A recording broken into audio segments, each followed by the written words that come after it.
All right, ladies and gentlemen, welcome in. We are live on a Tuesday night. The REMINGTOM pod is here. We have a lot to get to. Marvel, of course, dropped the trailer, so the REMINGTOM team, we're on it. We're here to, see what is going on, but we gotta, zoom all over the sports and entertainment world. We do have to, I guess, work an NBA storyline into the we do have to address some NBA topics here. And I just, in general, maybe subconsciously, I don't know, I've just been kind of wandering around, waiting to be like, okay, when's the NBA game going to be on for us to play? Even Summer League as well, too. The other night, I was like, actually like, okay, sit down, watch Summer League. And I was like bummed out that, the Summer League's over? I was like, I guess that would have been last night because it was over Sunday. So last night I was be like, wait a second, what's happening here? No more Summer League? It was like, oh yeah, that's right. Sunday night they did have the championship. So, the Warriors, I guess, did win the Summer League championship.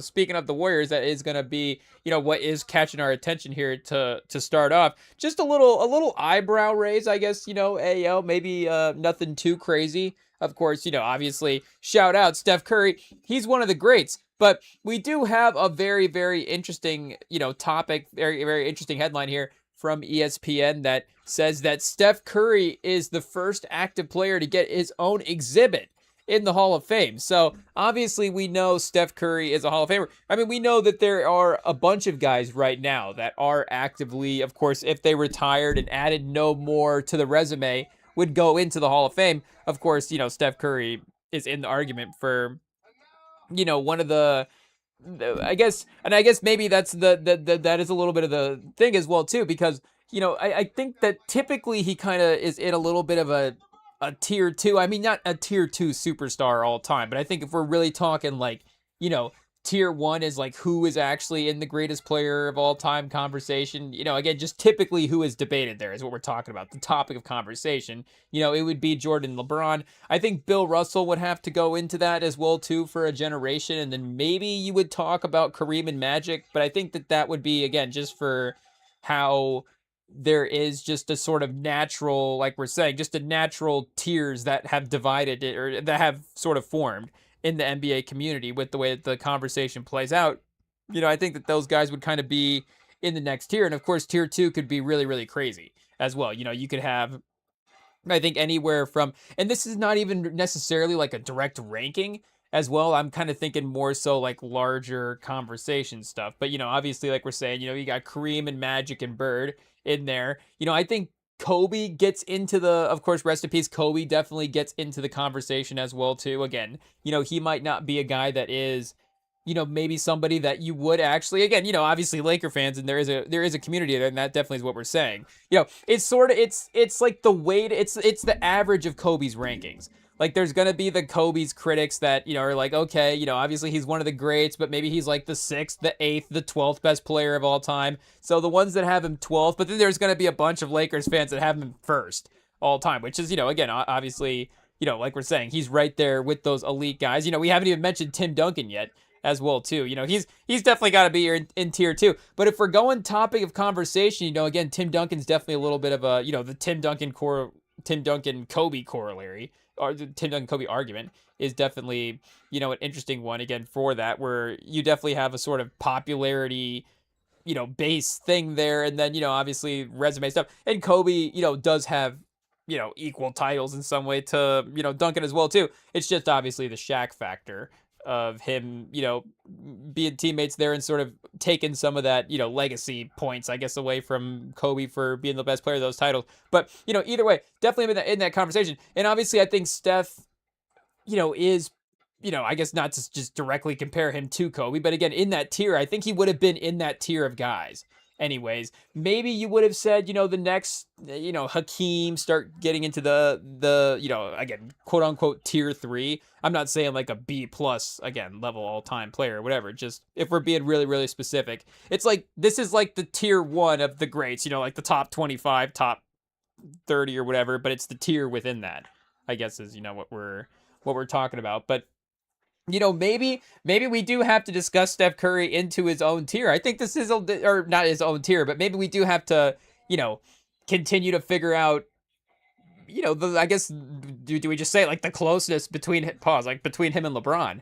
I guess, I guess to say those two specifically, MJ, I guess, is right there as well too. If MJ and LeBron are pretty close on the same level, it does seem a little easier for some reason, and I guess because they directly competed as well too. It does seem a little easier legacy wise, I guess, for me to process. It's easier for me to process Steph being closer to LeBron in the legacy rankings than him to MJ. But again, like we're saying, I don't really know in my mind as well too if I have like a strong take either way on the LeBron MJ situation. It's like, both guys are pretty good. But, again, maybe Steph Curry is, hot take actually on that level. And maybe Magic, becomes the sort of, the what do you say, the rankings victim here, where, and obviously this is, I think, a first take summer sort of topic as well, too. Like, Steph versus Magic. And there is definitely a, modern play style thing with the way that Steph Curry, obviously that he has for his game, that you would give him over Magic there. But, that's not to just discredit Magic's game alone, or just to say that, just straight up it's an easy pick. But this is definitely, a little something to look at as well, too. And I guess I don't know all the moves that went into, establishing where he is, how he got this exhibit in the Hall of Fame. But he's going to get an exhibit titled Stephen Curry Beyond the Arc. Will open to the public in Springfield, Massachusetts on Friday. It will include Olympic and championship artifacts, game-worn gear, and archival footage of Curry's journey from unheralded prospect to decorated four-time NBA champion. And it's like, okay, I guess he gets an NBA exhibit. Why does that mean he's better than, Michael Jordan, I guess is the point. And, again, it could just be, hey, they literally just thought now, like, let's just, make an exhibit for an active player, specifically. And they just, pick Curry. I'm trying to think of where Curry brand is at now for a shoe deal as well, too. Let's see. Curry brand shoes. Yeah, there is. They did move companies. So I guess where the Curry brand transitioned its 15-year partnership from Under Armour into a global 10-year deal with Chinese sportswear brand utilized brand known for their lightweight performance basketball sneakers, in a lot of different qualities there. But again, they do have different ownership with the shoe brand. So is there a little conspiracy? Did the shoe brand get involved here and put up the money for Curry to do this? Obviously, if a shoe brand could do this, Nike could do it as well too. And I guess obviously Curry didn't leave Nike. He left Under Armour. So, shout out to Under Armour. I would assume Under Armour would be able to, maybe be able to do it, but I guess maybe not. Pause. So, again, maybe Nike just never had the idea. Like, let's pitch a live exhibit. But again, the fact that LeBron, or the fact, and again, we could just go through the whole list, but the fact that he is the first, I think does say something. And I'm not going to say it, and there is that sort of critical way that you could say it, where like we're saying, how could LeBron not get the exhibit? How could MJ not get the exhibit? All those things. But you think like all of those guys, had cases, and just to, stop at those two as well too. Again, like we already, said, like a guy like Bill Russell. I mean, come on, we're talking about, one of the most, if not the most impactful, on and off the court, player in NBA history, and just himself establishing, the league as, the way that the league was starting to transition into a real league at that time. Again, the Bird and Magic era definitely elevated it. And you could definitely have like a Bird and Magic exhibit as well too, and sort of, again, just tribute it to their rivalry and what it meant for the increase of the league. The 84 draft, if you want to kind of maneuver around the MJ situation. And I guess, well, because there was like an Olympic situation. I guess LeBron was technically the first. Was he the first active player with the Olympic team to ever be inducted into the Hall of Fame? Because the 2012 Olympic team did get inducted. I didn't think about that, chat. Hey, yo. And obviously Steph wasn't quite, that was just as Steph was starting to emerge. And, the Steph Curry real rise to prominence did definitely happen pretty quickly. He was an all-star before he won the MVP, but it's not like, again, the draft hype and the college, miracle run in the tournament, like there definitely was, some expectations there. Again, a guy like Giannis being a later pick in the lottery, or Jokic, second round pick. There have been, I guess, do you say better underdog stories? I'm not saying that, but there have been, longer shot guys in the draft, I guess is, what I'm saying. But regardless, again, it was, a little bit of a quick run there. I guess 11th in MVP voting in 12-13, and then 6th in 13-14, and then he won in 14-15. But he didn't make the All-Star team in 13-14, so one All-Star before winning the MVP. And then he was second team All-NBA the year before he won the MVP as well, too. But again, it would have been just not quite enough to make the Olympic team, and that would have been 12-13 would have been the summer afterwards as well too. So after all the guys were tired from making the Olympic run, Steph Curry has his first good year. No, that's not what we're saying, but again, obviously, Chris Paul, I guess I don't know exactly, remember everybody on the team at that point, but Paul and Kobe as well. I mean, Parker wouldn't have been on Team USA as well, but did Derrick Rose ever have a Team USA run? I don't think he ever did. Did he? Hey, yo, that would have been a. Hey, what do we say? Did he? Hey, yo. But, that would have been pretty crazy as well. But did Joe Johnson ever play for Team USA as well? Hey, yo.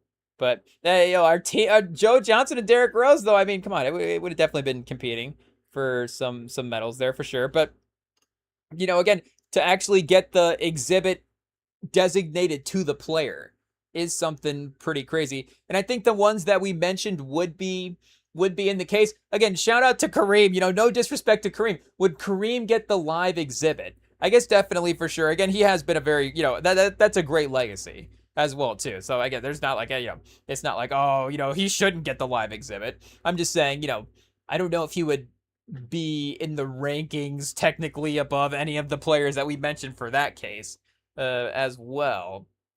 And again, you start going, things for specific things that are like non-player, like we're saying for like the 84 draft, or whole teams like the 2012 Olympic team, or I'm trying to think of what other versions of that. I guess NBA teams or something like that.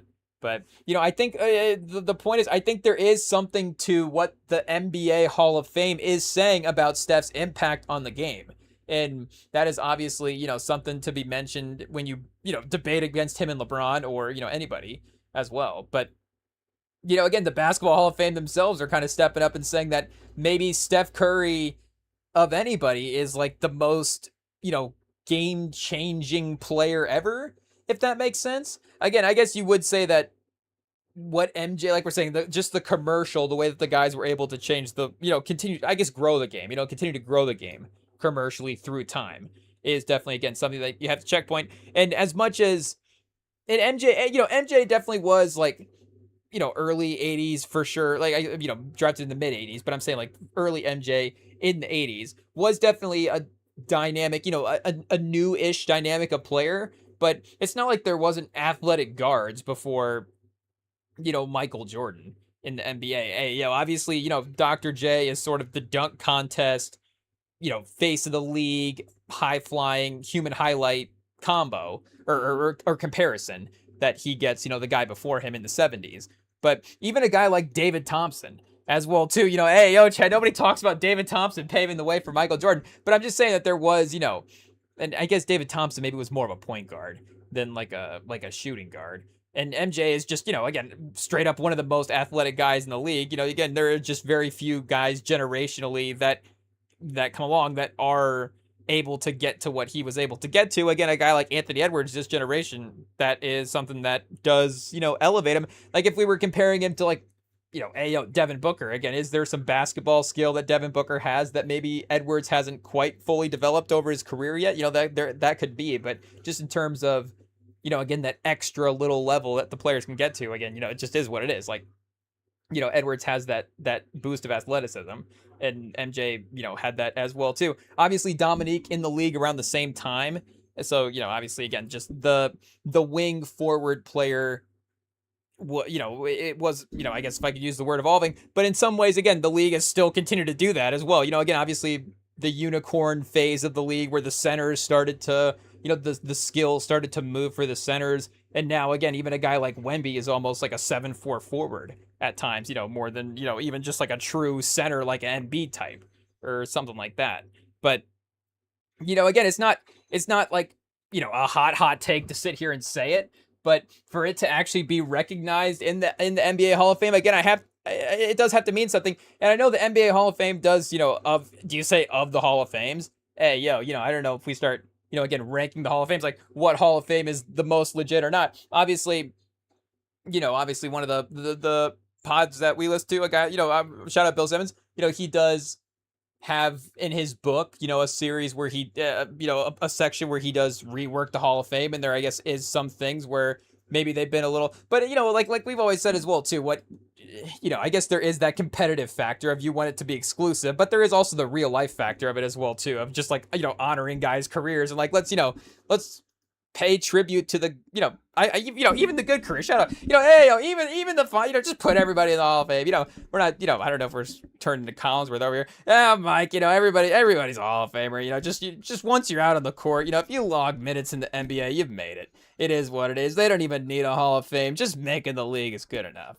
But, there is, I guess there is a sense to that, especially as a, somebody that never even was even close. It's like, actually, that would be pretty cool as well too, again, so now, it's like, okay, you start taking guys out of the Hall of Fame because he didn't have whatever his points per game, where it's like, keep him in the Hall of Fame, let him have the trophy, let him, let's celebrate the career. He made some All-Stars. And again, what are we saying? Are there bad basketball players in the Hall of Fame? Hey, but, the Hall of Fame does mean something if it is something that we talk about from a legacy standpoint. So if a guy is getting an exhibit in the Hall of Fame while he is an active player, and again, we know it's not, oh, Steph Curry's a Hall of Famer. We know at this point he is a Hall of Famer. We know that LeBron's a Hall of Famer. We know, we could go through the list. Jokic, Giannis, Bam Adebayo dropped 83 points in a game. Is Bam Adebayo now a locked in, Hall of Famer?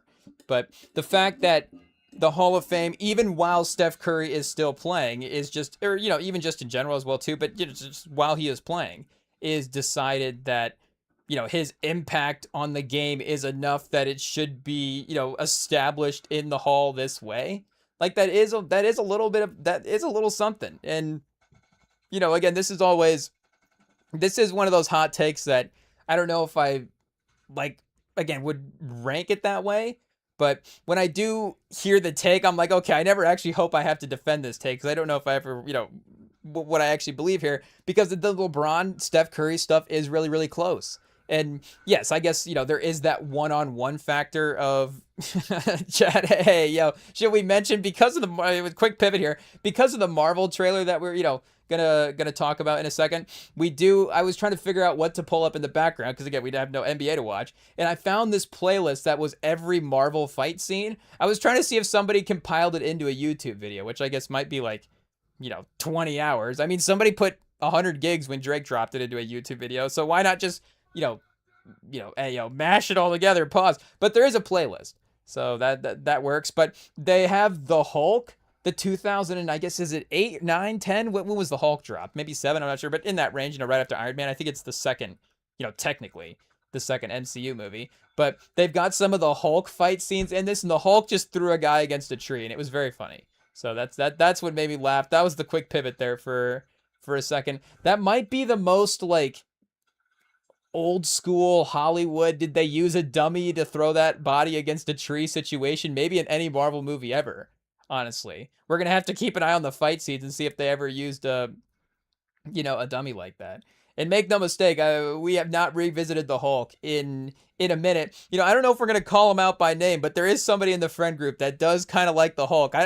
He might actually really like the Hulk because he definitely, like, I guess, like, he definitely, like, you can tell, like, when the movie gets brought up, he's like, oh, the Hulk, like, I want to talk about the Hulk. But then the group is like, oh, the Hulk sucks, and you can tell he's kind of like, oh, yeah, yeah, the Hulk definitely sucks. It's like, no, just admit it. The Hulk's, if you like the Hulk, you like the Hulk, who cares? But I don't know. We'll I guess we'll see if we can, how do we phrase it? We'll see if we can draw the truth out of him, I guess is what, I guess what we're trying to say. But we'll see if we can get him to admit. There we go. We'll see if we can get him to admit, what his actual take is on the Hulk at some point. Because I think he might think it's a legit, I guess if you said it's a 7 out of 10, I'm not gonna sit here and say, oh, what crazy take. But I think it's not necessarily like the most highly regarded. Maybe it gets more in the 4 or 5. Maybe not a 4 out of 10. Again, it's probably watchable for sure. So we might have to go back and and revisit it. We might just, and this is maybe what we're learning with this Marvel rollout for this Avengers Endgame. Maybe just movies in general is, I maybe I'm just willing to commit to the movie. Maybe I don't know. Maybe just straight up, I'm just less critical. I guess it is what it is. We're losing our critical edge, Chad. It is. I don't know. Just movies are getting better. Every movie gets better. It's like there are no bad movies anymore. That's not true. You can find them on Tubi. There is one today. There was one 80s movie that I was queuing up and I was like, oh, okay, I guess I don't even know if I want to call out the actors in it, but I was like, oh, just I give it a shot. And I was like, no, we're not doing it. We're not doing it. We can't do it. And again, we're not, I guess Tubi's just one of those things. Things are just uploaded to Tubi, I guess, in a way. So, we're not calling out Tubi as well, too. Tubi's obviously, for what it does offer, the high end, the best of what it offers, it is the best. But again, it does have some things on there. It does really have everything on there sometimes for sure. But again, the Hulk is, the Hulk is watchable. Hey, yo. Like, I don't think there was any canceling stuff in Hulk, but we might have to queue it back up. Also, Liv Tyler's in the Hulk. I didn't realize, didn't remember that, I guess, as well. So, another reason to maybe see why the Hulk is a good one. And maybe the Fred we were mentioning, maybe he's a Liv Tyler fan. I'm not sure. Maybe an Armageddon run in there as well too. I'm not saying like he's a big, Lord of the Rings guy, but I think the Hulk might be sneaky, like a top 7 MCU. And it does become one, you can get like, let me rank the MCU movies, and then you have to, kind of rank it how it's supposed to be ranked in some ways. And then when you get to, oh, let me throw Disney Plus on while I'm all alone and nobody's watching, I'll just queue up whatever movie I want to queue up. We've had this with Doctor Strange in the past. And, Doctor Strange, actually a good movie, no. But I think Doctor Strange might be up there with our most watched Marvel movie. And I think maybe I would just put it up there in the rankings as well too, just to admit that. But I might not necessarily again rank it pound for pound like the 4th best Marvel movie that they've ever made, but it might be like the 4th most watched movie that I've thrown on for him there. So again, it might be like his fifth most watchable Marvel movie, but I don't know. I'm just guessing. Again, it's just reaction. When you bring up a movie, again, it'd be like if you were like talking to us and you just sort of like, okay, Sicario. We just heard Sicario out of somewhere. If we were ever, I don't think I've ever been in conversation anywhere and overheard Sicario. Hey, just the word Sicario. Maybe, or, hey, Benicio del Toro. DM us at REMINGTOM if you've ever been out, out somewhere and just overheard anybody say Benicio del Toro. Because that would be pretty sick. I think I'd be instant friends with that person. I'd be like, what are you talking about? Hey, Benicio del Toro. That doesn't miss. But, hey, I guess we might just have to start walking around. I guess if we start walking around just saying Sicario, people are like, oh, who's that guy?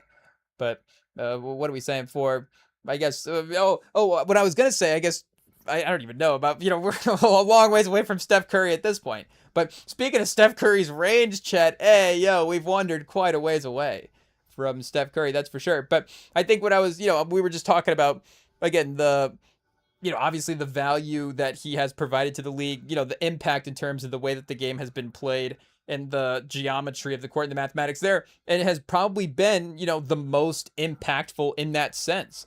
The only other guy, I guess, I don't know if I'm the most qualified to say this, but that I can really think of would be Wilt. And, they were like, I guess, I don't know, again, who leads the league in rule changes. I guess Shaq obviously is up there as well, too, just in terms of that dominance and how they affected the game. But, again, Shaq was dominant for who Shaq was, if that makes sense.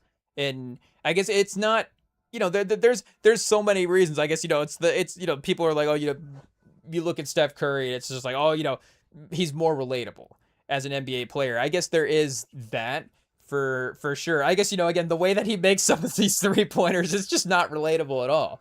Like, these are heat checks beyond anything that obviously we've ever seen. But so, obviously when he's hit, 3-pointer number 9 in the 3rd quarter and the team's calling a timeout and it was from like 45 feet away and it's just like he's got 4 defenders on him and he's triple crossover and it's like, okay, that's the most relatable player of all time. It's like, okay, but I guess he is a little shorter, so that helps. Again, I guess start going through the names, but I don't know if every 6'3" and under player has ever been. Oh, he's great because he's relatable. But I guess shout out, Steph Curry, not taking that away from him.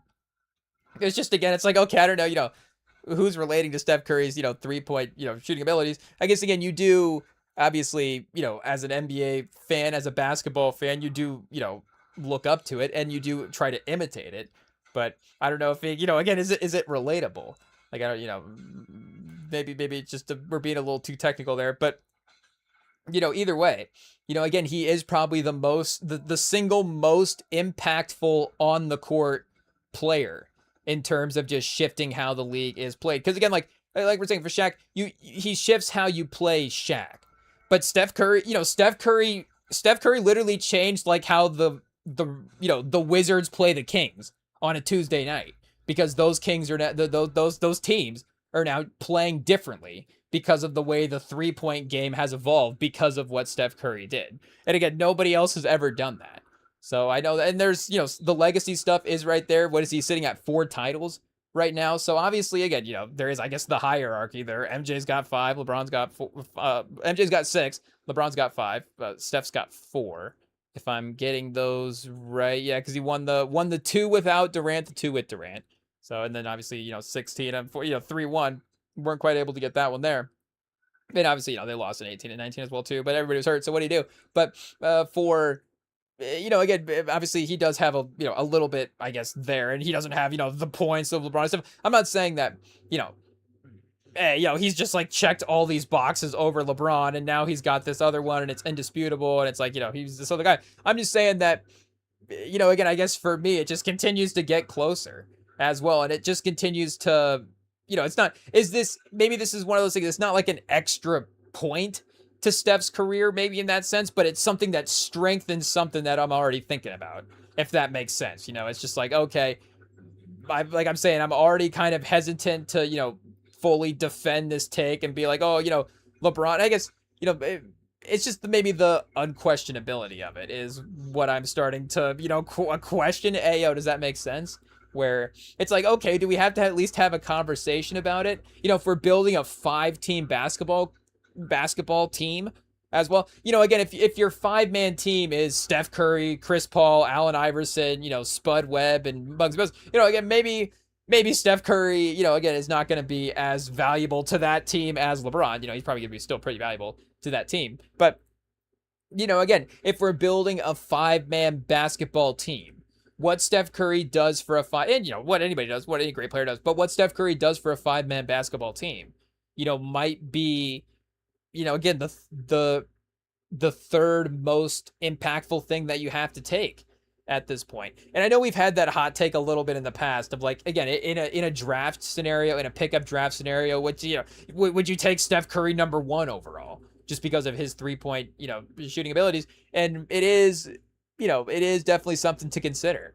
I obviously, again, if you're building a full team, you could get some guys with some similar, floor spacing skill sets throughout their careers as well too. But obviously nobody even close really to the dynamic ability of Steph Curry. And I do think that does go a little underrated. Like, I'm not going to sit here and say, again, like in an all-time game scenario, Ben Simmons can provide closer to what LeBron can give it or whatever pause. But the wing category in LeBron, obviously throughout his career, has had multiple iterations of who he is as a player. So he's a wing, but he's also he's kind of more of a power forward. Obviously later on, power forward center type of player. So it kind of just depends on when you end up getting LeBron at some point in his career. Though that is an interesting thing with LeBron's career. Because again, the Cavs version, that second Cleveland version is obviously just such a, perfect, like well-rounded basketball player, and still has a lot of the apex athleticism that LeBron has. Obviously just who he was athletically in Miami, and then just the fun talent in Cleveland beforehand. But, again, in a 5-man basketball situation, there is a weird case for that Lakers version at some point, because you do get just like a more physically imposing LeBron, and he just gets smarter every year, and the basketball skill is still there as well too. So maybe he's not, again, 100% athletic, but again, if we're building a 5-man team, maybe you don't need 2012 athletic LeBron. Maybe you need him to be more of a playmaker and setting guys up and being more of like a true forward on that team.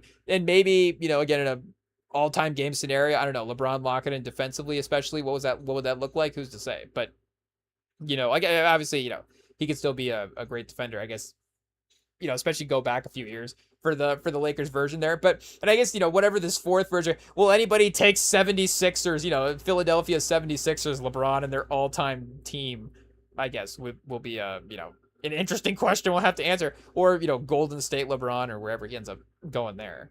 But maybe this is gonna, now he can't go to Golden State because Steph has got the first active exhibit. Like, he can't join Steph now in that way. He has to go now, like, actually double prove himself outside of Steph Curry at this point.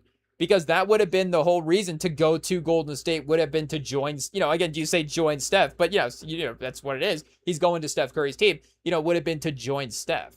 And, again, it wouldn't have been the Durant thing because it's way different. LeBron's, 40 something, 42 at this point. So you're getting, the final years of LeBron's career versus, okay, LeBron going there to the peak of his powers where he's really like molding his legacy at this point and, really impacting, every single play of everything that's happening.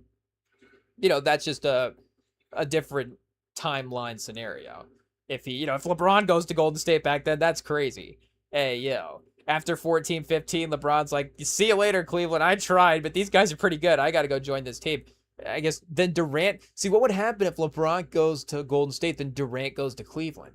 Durant and Kyrie. I think what happens is LeBron and Steph cook Durant and Kyrie. I mean, Durant and Kyrie's pretty good, but I think we've seen them. I think we've literally seen that team already. Hey, it is the Brooklyn Nets. So a hot take, they could bring in James Harden. I guess you would get Rockets James Harden, though, at that time. So he would not make a 3 in the game 7, but his assisting and then, Durant and Kyrie's offense around that, I'm not sure. But, maybe this just continues to confirm what we're saying, about LeBron potentially going to Philly as the option. Or Minnesota was the one that was kind of, for us making more sense as time was going on. But, Golden State, like we're saying, to go to Steph, to have that commercial value, to kind of recapture a little bit the magic of the Olympic team, and to have those run of those guys actually being in the league playing together, of course, would be just insane to see as NBA fans. It'd be awesome. But maybe now from a legacy standpoint, he's like, I have to go, just continue to prove that separation is there. Not to say that again, LeBron proves that he can do it on his own, but just to compare to Steph, just that there would be nothing, there would just be nothing between them that you could use as a way to, hamper the legacies at all. Because like we were saying, Rich Paul already said he would have gone to New York if they didn't win the title. So he could still, go to New York right now. And I don't think it would be, like, I guess at this point in the offseason, it's like, we just make a decision, just go to New York. But it wouldn't, he wouldn't get, I don't think majorly criticized for it.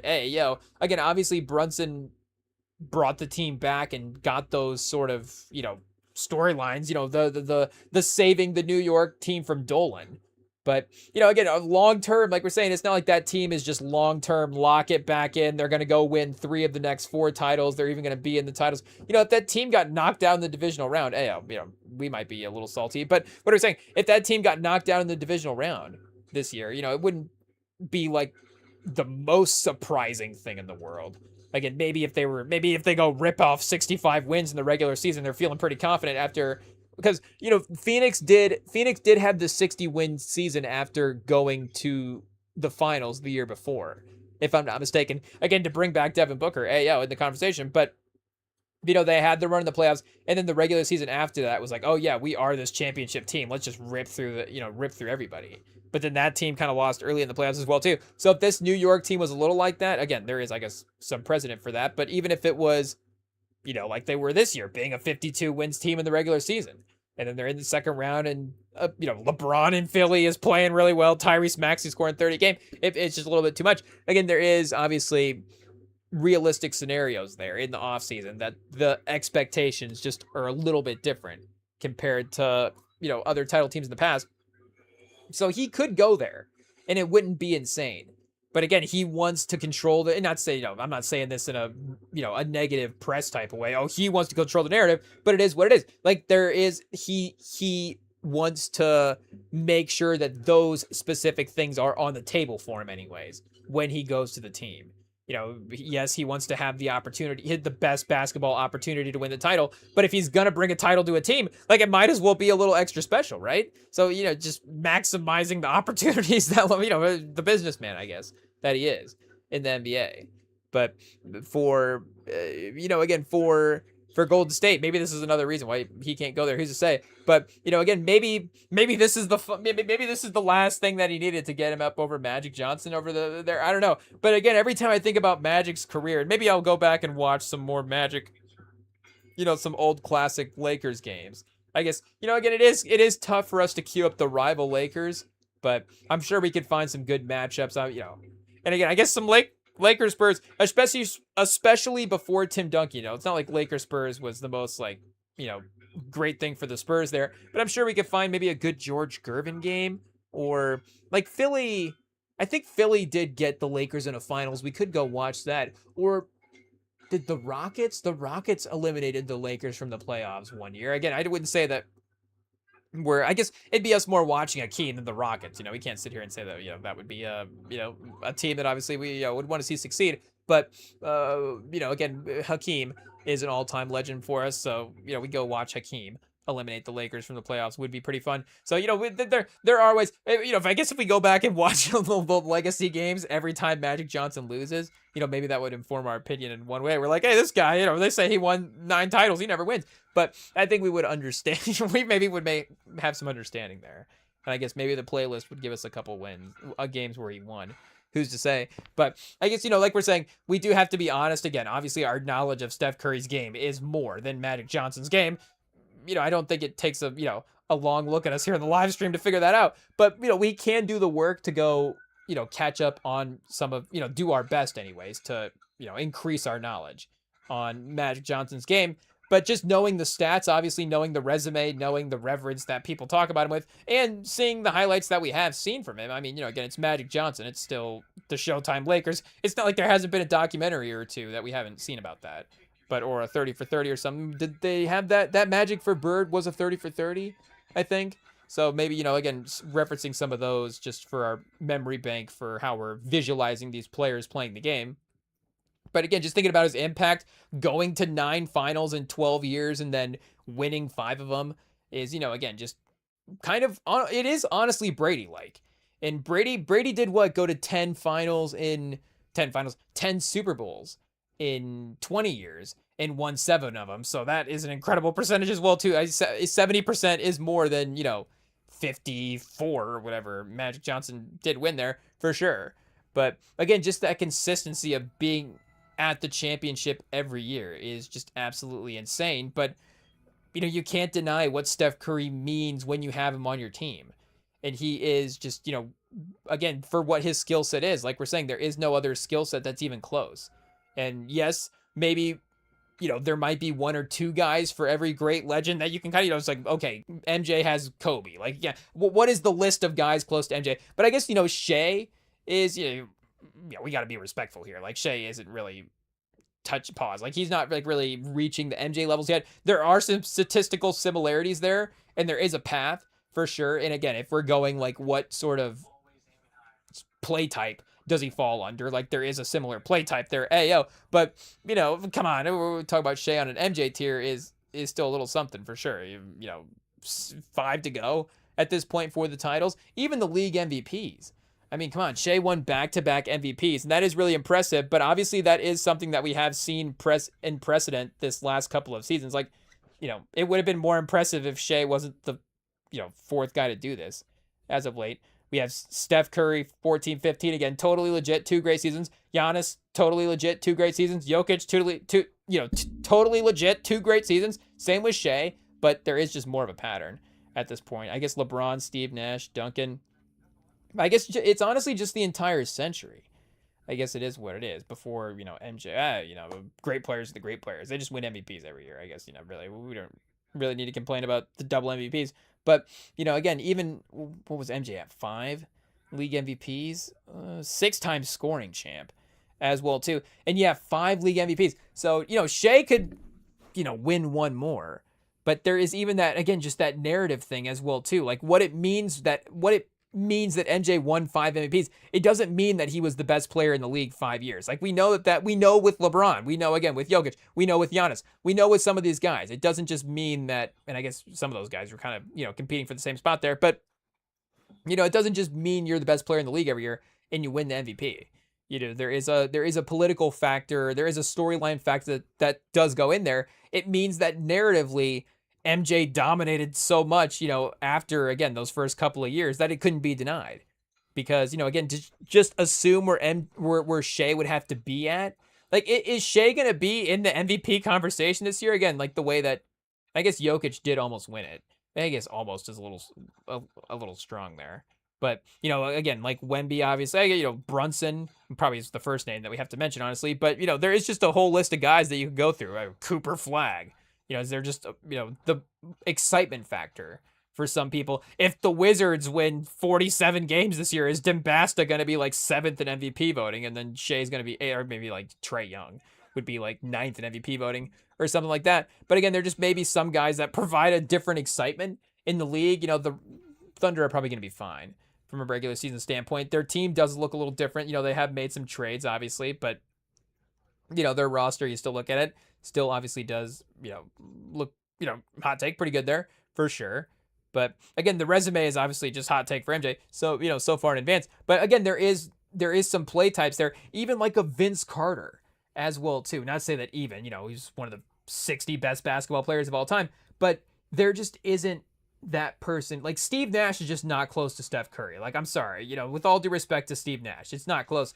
Dame Lillard is not close against Trae Young is not close. Again, Dame Lillard in a 5-man team of the best players of all time is going to be really, really impactful and really, really great. And offensively, you're going to see, again, there are going to be skill set.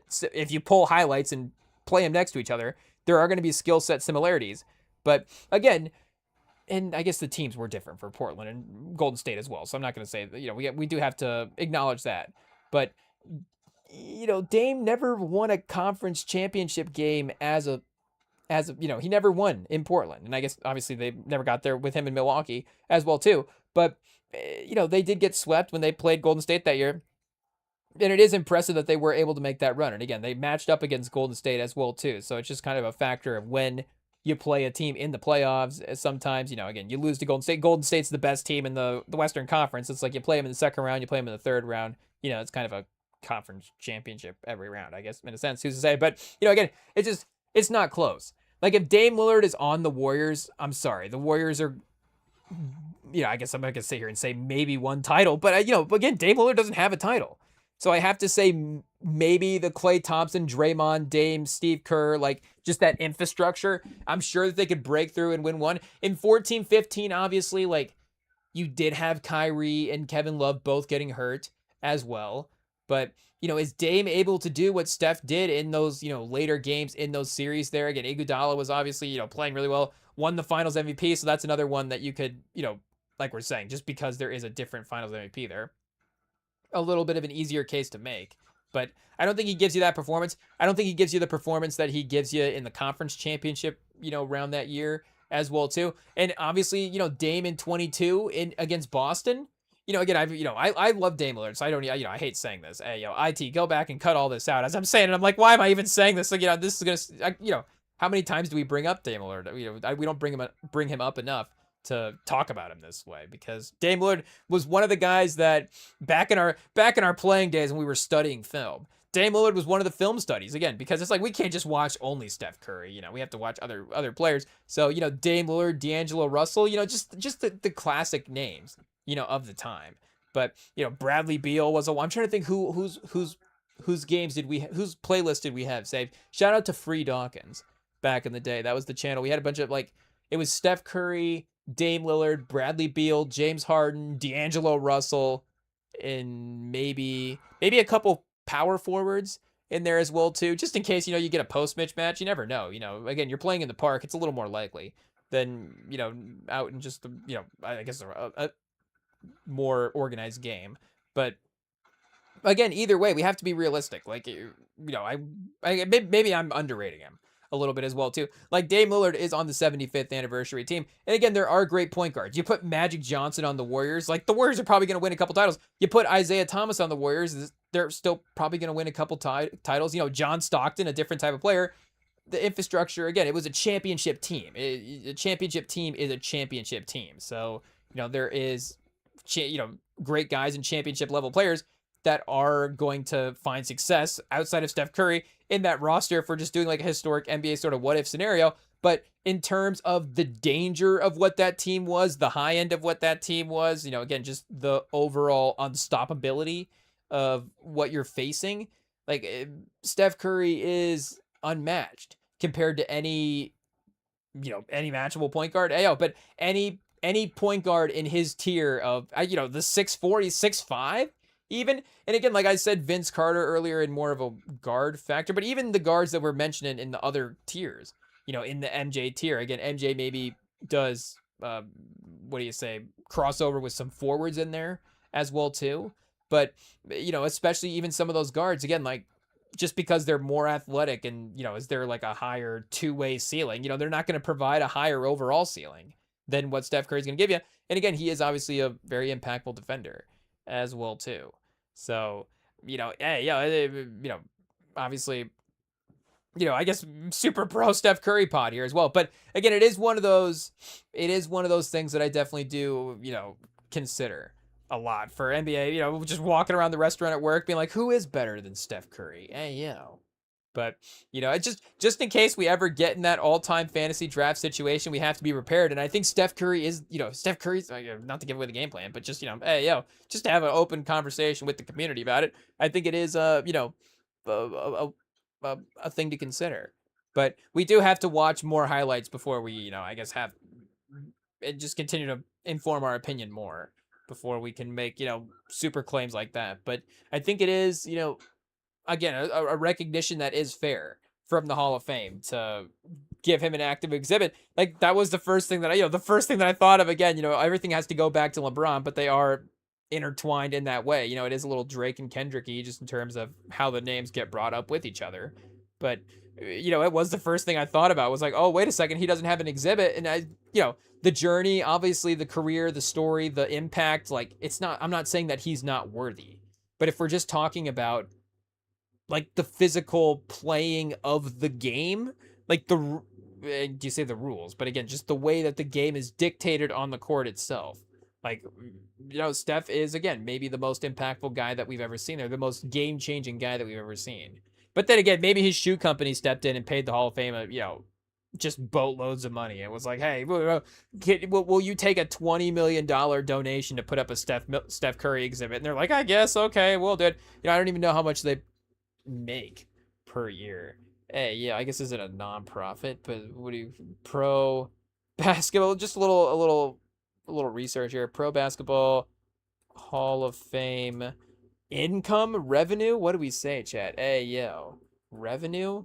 I don't know if we pocket watch the Pro Basketball Hall of Fame. Let's see. It's a non-profit generating between 11.8 and 13.2. So again, I don't know how successful this company is that Steph Curry is signed with. Can we see what we're getting here? Like company rankings or something like that? I don't know. But the Fortune's fastest growing company, number 25 in 2025. Times World's Best Company, number 446 in 2025. Fortune 500 in China, number 171 in 2025. That's up from 184 in 2024. In Fortune 50, the future Fortune 50. So that's just in general. In 2023, it was number 5. Also, it was definitely peaking, a couple years ago, it looks like. But obviously, still going strong. Again, it is in the Fortune 500. So does it has a market cap of 12.2 bill. Again, I don't know what that means, but it's generating, I guess we don't really know what it's generating. I guess here, we'll go revenue. And let's see what we've got here. Do they have enough to make it? So 6.5 bill is what apparently they generated in 2022. And this is up from, oh, they've generated 0.042 bill. So like in something in the millions there, hundreds of millions in 2019, and then up to 1.4 bill in 2020, 4.2 bill in 2021, and then 6.5 bill in 2022. So wait, does macrotrends.com have it for 2026 here? 16.6 bill in 2025. And that's actually down from 19.8 bill in 2023. So do they have enough money to throw 20 mil at the Pro Basketball Hall of Fame? Basically 15, I mean even 5. Hey, if they pull in $10 million a year, a $5 million donations, 50% of their revenue, I think they're probably, again, I don't know what they're going to sell out for.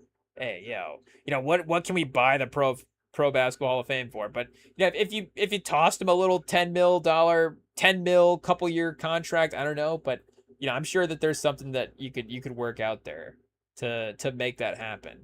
So again, it could be great because I guess he's got the Curry brand stuff on here in this interview as well. And is this American Century Championships? Yeah, this is like a golf tournament as well too. So this maybe has nothing to do with the exhibit, to be honest. They're just it's a LeBron article. It's a LeBron video in the Steph Curry Hall of Fame, article as well. So, that goes to again just, show you how, again, intertwined those two guys are pause, but again, the level that again he's facing legacy wise against LeBron there, but this is something to note for sure. Hot take.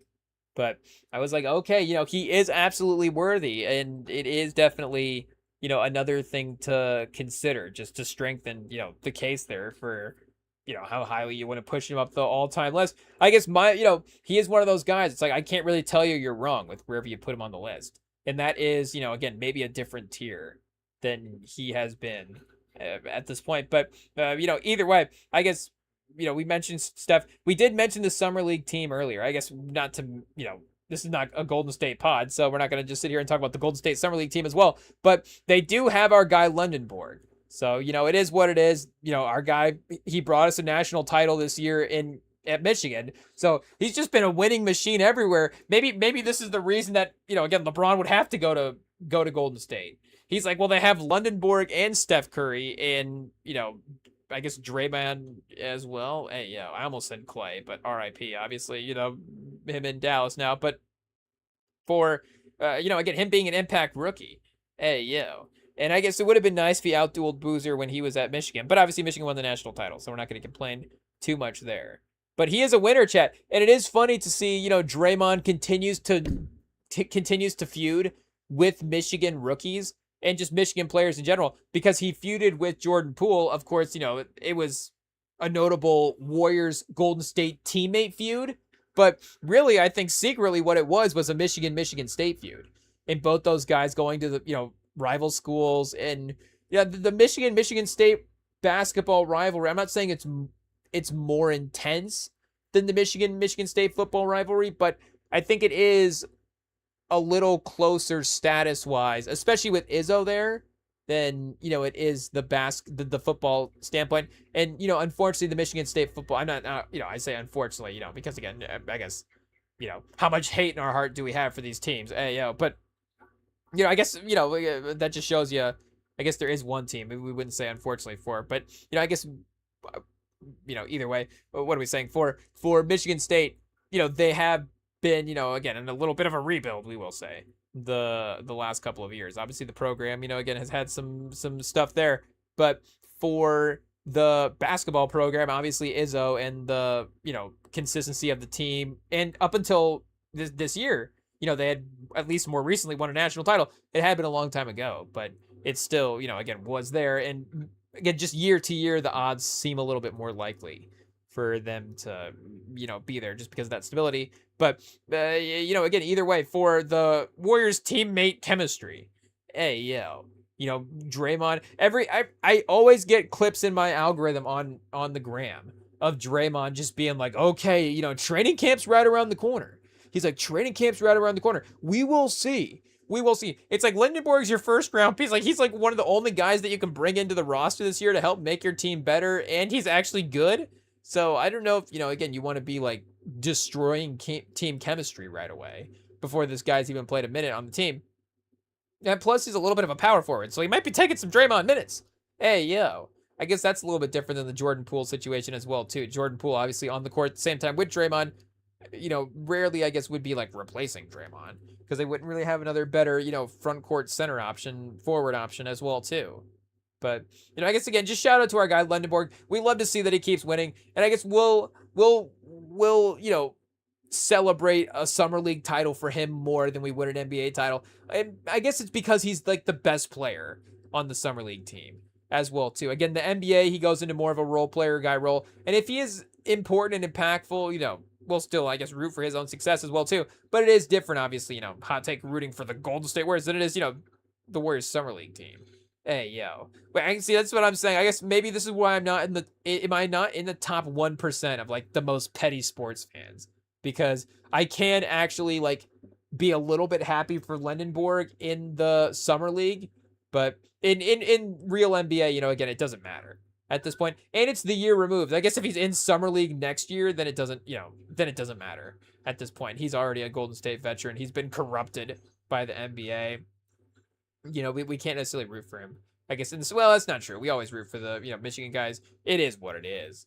But I guess, hey, that's the NBA news for the day. Not much else going on at this point. LeBron watch continues. And, no fun trades. Summer League is over. So, hey, chat, make no mistake. The NBA, it goes away for a little bit. But, it does have a run. Obviously, the NBA is right there for really being a dominant sports, 12-month, just at least in the news cycle. And, having some international competition sometimes helps as well, too, a little later into the summer. But, again, obviously, we're in the slow time here. I guess up until LeBron announces, and then we'll be back with a little bit of news. So, like we said in a past live stream or two, we're going to have to queue up the old highlight reel. And I guess like we were saying on this one, have to go back, watch some classic games, keep the NBA knowledge always, trying to add to that there. But, I guess we do have, like we said, to pivot to something else, we do have a trailer to go through here. Marvel did drop us a new Doomsday trailer on the, of course, Eve week, I guess, of the Spider-Man drop. So we will be going through the Doomsday trailer. We will be, reacting to the fun they brought us there. So stay tuned. It's all up next. Marvel Doomsday trailer reactions right after this.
All right, chat, we are back, and let's actually start here with the poster. Hey, yo! But this was where I guess our personal reactions started in the day as well, because this is what we saw initially, and then it was like, oh, if they dropped this, and maybe they had the trailer attached to it as well too. I guess they don't here, so maybe I was just prompted to go look it up afterwards. But this was what we saw initially, so I guess I don't know if this is the movie poster or if this is the Doctor Doom character poster per se, or what the deal is there. They do obviously often have the group photos in the Avengers, Avengers movies have the Avengers photos there. So I guess I don't know what the significance is of the Doctor Doom, because even Infinity War, did have Thanos. I guess this version of the poster is just Thanos. But yeah, this is the one I'm thinking of here with which I think is the iconic Infinity War poster. Thanos obviously at the top of the pyramid here, but all of the sort of hierarchy of heroes around him, Iron Man, then you have Cap, Black Panther, Thor, the Guardians, Scarlett Johansson, I guess obviously some of the other ones around the perimeter here as well too. But still in line with that classic Avengers, classic Marvel movie poster, and it is a fun style as well too. I guess we can find the Endgame one here. They did have very similar there. I guess no, Thanos not as prominent, which I guess he is not in the movie, obviously the same way that he is in Infinity War. But hey, I guess a couple different Endgame properties out there. But the main Endgame poster that we're looking here again, Captain America, Iron Man, Thor, featuring the main group there. So we'll see, I guess, if this is the main one. But we do have, I guess a Renaissance artwork type of situation here as well. I don't know if I almost said, did DiCaprio paint this? I don't know if this is a Da Vinci or not, but it does give sort of the Carter's album, Everything Is Love, with sort of that fine art, high-end luxury vibe. Everything Is Love. Let's see what we got here. Yeah, album. The most underrated, I guess, by both of these artists, honestly, because this is, again, hot take. You get Jay-Z and, Beyonce collabing on an album, it's going to be one of the best. But it really is, just generally one of the best albums out there. It is, a great sort of blend of their worlds and their genres going together there. But, sort of the high art, style that they're going with, and kind of the same colorways as well too, kind of the green, olive, brown, colors on the poster there.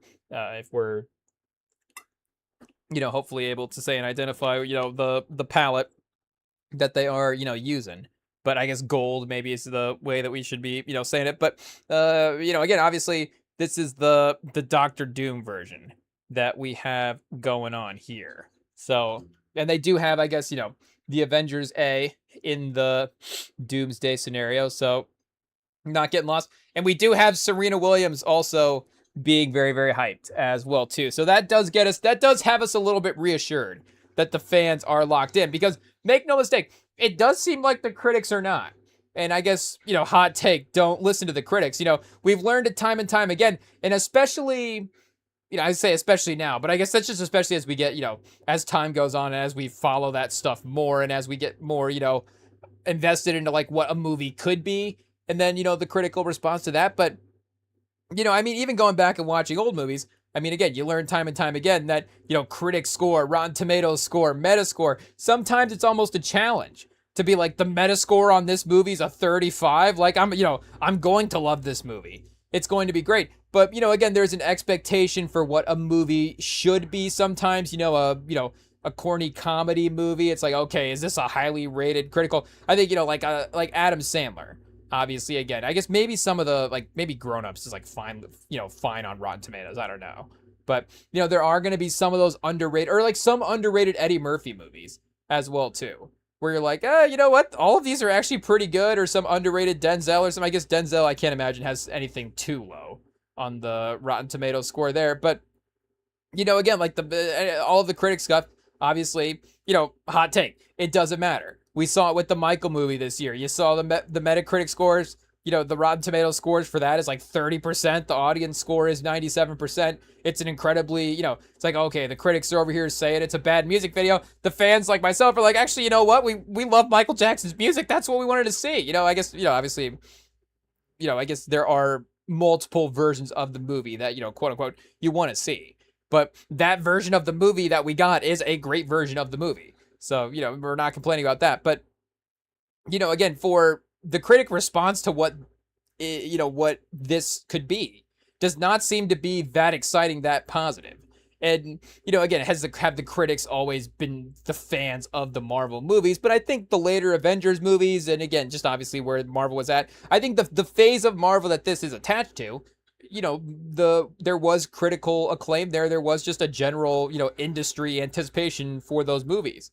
And it just does not seem like, again, they're obviously, have the same expectation for the quality of what this could be. And I mean, again, Marvel has not consistently delivered the A+ that they did beforehand.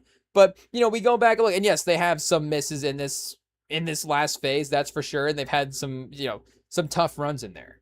But they definitely do have, a bunch of pretty good, again, we're just talking about, like game-changing movies. But they were making, again, legit genre films with Captain America Winter Soldier, Guardians of the Galaxy and Thor Ragnarok are obviously, leaning more comedy, but, still, in that superhero fantasy world as well, too, and just, kind of making almost a new superhero-y genre type of thing.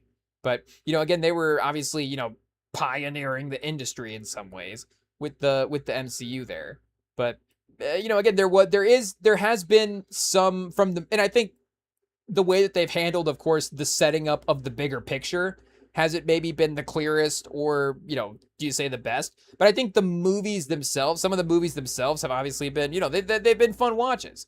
And, again, maybe we haven't been attached to this phase the same way that we have been in the past. So maybe I'm not just automatically thinking like to queue up, again, like this newest Doctor Strange compared to the old Doctor Strange. But, the new Doctor Strange is a really great movie. The Thunderbolts is a really fun movie to throw on. I guess, again, Shang-Chi is another one. I guess those would be the standouts. Obviously, some of the shows as well, too, which is a new branch. And yes, they did focus some quality over there, and maybe that diluted some of the stuff in some ways, who's to say. But, again, you look at the overall quality of what the phase has been. Now I'm doing the retrospective after living it and being like, oh, it wasn't that great. It's like, no, it actually was great. Don't worry about it. But it's like, there were some good there were a lot of really, really good moments in there.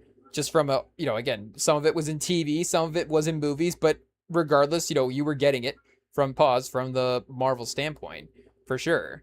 So I think, again, for Marvel, it's not like it's been, all disaster here for this phase from a movie making standpoint. And now that they are actually at the end point, yes, we don't really, totally know what's going to happen getting in there. But I do think maybe now that we're here, it could be a little bit more simple. And I do think, again, we have to, I said it when the first teaser dropped, and it was just that Captain America teaser, and everybody was like, okay, this is corny. And I was like, oh, I just want to see the OG, Captain, or the OG, what do you say, the OG Avengers trio. Cap, Iron Man, and Thor in a movie again. And that is 100% true. Like, I guess I just, it is what it is. Like, I'm biased toward that OG Avengers 3. Obviously, again, like we mentioned, I didn't even mention Wakanda Forever as a new phase movie. Again, that one obviously is really, really good as well, too. It doesn't necessarily, I guess I'd have to go back and rewatch. Again, I don't really know what the bigger picture elements are there. So maybe we'll learn those as well, too, in this movie. But, again, does it have overtly the same sort of bigger picture Marvel elements? Again, I guess maybe the other Black Panther one doesn't, have, infinities. They're not, chasing down an Infinity Stone the entire time. It is, a little bit more of a contained story, for sure. But, for... again, they're like I'm saying, some of the movies have been good. So Marvel overall, I think, Doomsday's not going to be bad, I guess is my take at the end of the day. Not just the one take, But in terms of, I guess, maybe my fandom fear as well, too, for like, oh, money well spent going to the theater, time, just, again, emotional investment in the franchise and what it can be. But, I think it's going to be a good movie. But also, the Russo brothers haven't really made a bad MCU movie as well, too. They've gone 4 for 4. If I'm, am I missing one? Because Winter Soldier's great, Civil War is great, Infinity War is great, and Endgame is great. And Endgame is, again, it's obviously a massive movie, and they're handling a lot of story there, and it's a crazy runtime, and you may not be the most just like, let me throw this on for an easy watch type of movie.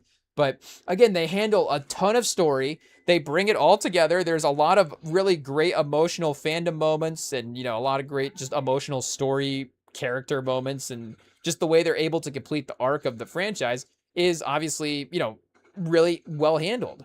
And I would even go so far, to say beyond the Marvel movies, they haven't really made a bad movie in general. I guess to start looking into the producing side of things, again, maybe they produced some stuff there, but like the Russo brothers were writers and producers on Extraction, I believe, with Chris Hemsworth, or at least one of them was. And the Gray Man is, again, don't worry about the critic scores for the Gray Man. Listen to the Rem and Sam pod.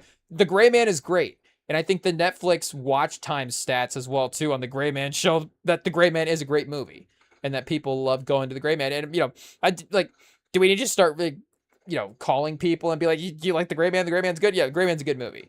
And, again, you have Gosling in that movie. Chris Evans is given one of the best performances in his career in that movie. It's a fun villain performance for him there. Obviously, he's going crazy. But, Cherry with Tom Holland's obviously a little bit of a different tone for him. And maybe... And, again, maybe they do have a sort of, do you say one tone or a more specific lane? Because The Gray Man is a Captain America-esque, it's supposed to be more of a Bond-esque movie, but, with the way that they were blending the genres there with, the way that Captain America was that espionage movie.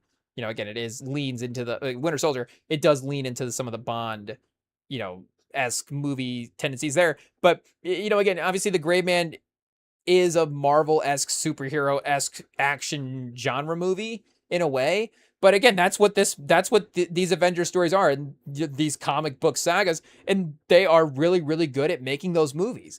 Again, from the Marvel standpoint, they've done it, and for me, outside of the Marvel standpoint, from an enjoyability standpoint, they've done it as well too. So I was thinking, are they a little bit like the Drake of the movie industry? Hey, yo. Where it's like, again, Drake, the old heads will never give Drake the credit for being like I guess some of them will, for sure. It's a little 50-50, but, some of the old heads will never, and I guess some of the new heads pause as well too. But, some of the critics will never fully give Drake the same credit as some artists and, again, numbers don't mean anything, or don't mean everything as well too, but they are important to the argument. And again, they are talented as well too. Like, it does get lost in the argument that Drake does make great music as well. Sometimes you're like, okay, the double entendres, the lyrics, has he gone this way, blah blah blah. It's like, okay, we're still queuing up these songs and listening to them, so that still has to, what does that mean at the end of the day about the music? Is it not listenable because everybody's listening to it? But, again, it's like, are these movies not watchable? Because these movies make $2 billion, $3 billion. The Gray Man was one of the most watched Netflix movies ever.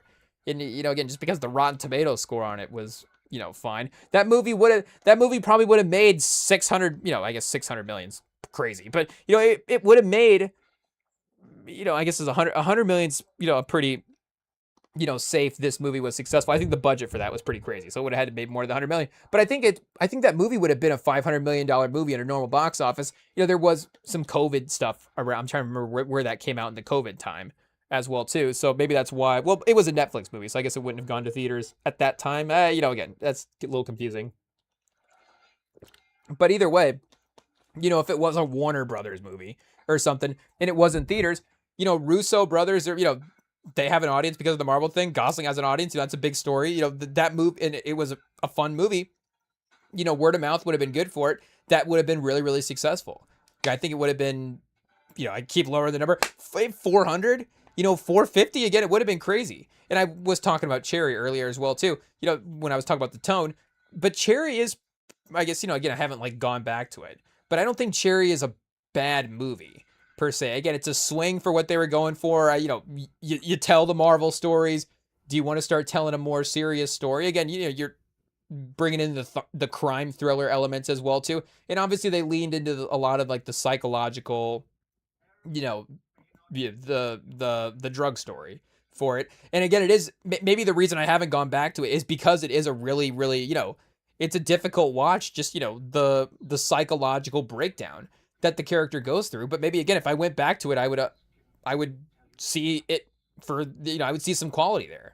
Because I, would be maybe just not as like, okay, this is just depressing. And I was like, okay. Because I remember that movie was like kind of advertised a little bit as a bank robbery movie. It was like, okay, the Russo brothers after the Avengers, they've got Tom Holland and this, war veterans doing bank robberies. I was like, okay, I might go to the theater and watch that for sure. Or I guess again, that was Apple TV Plus.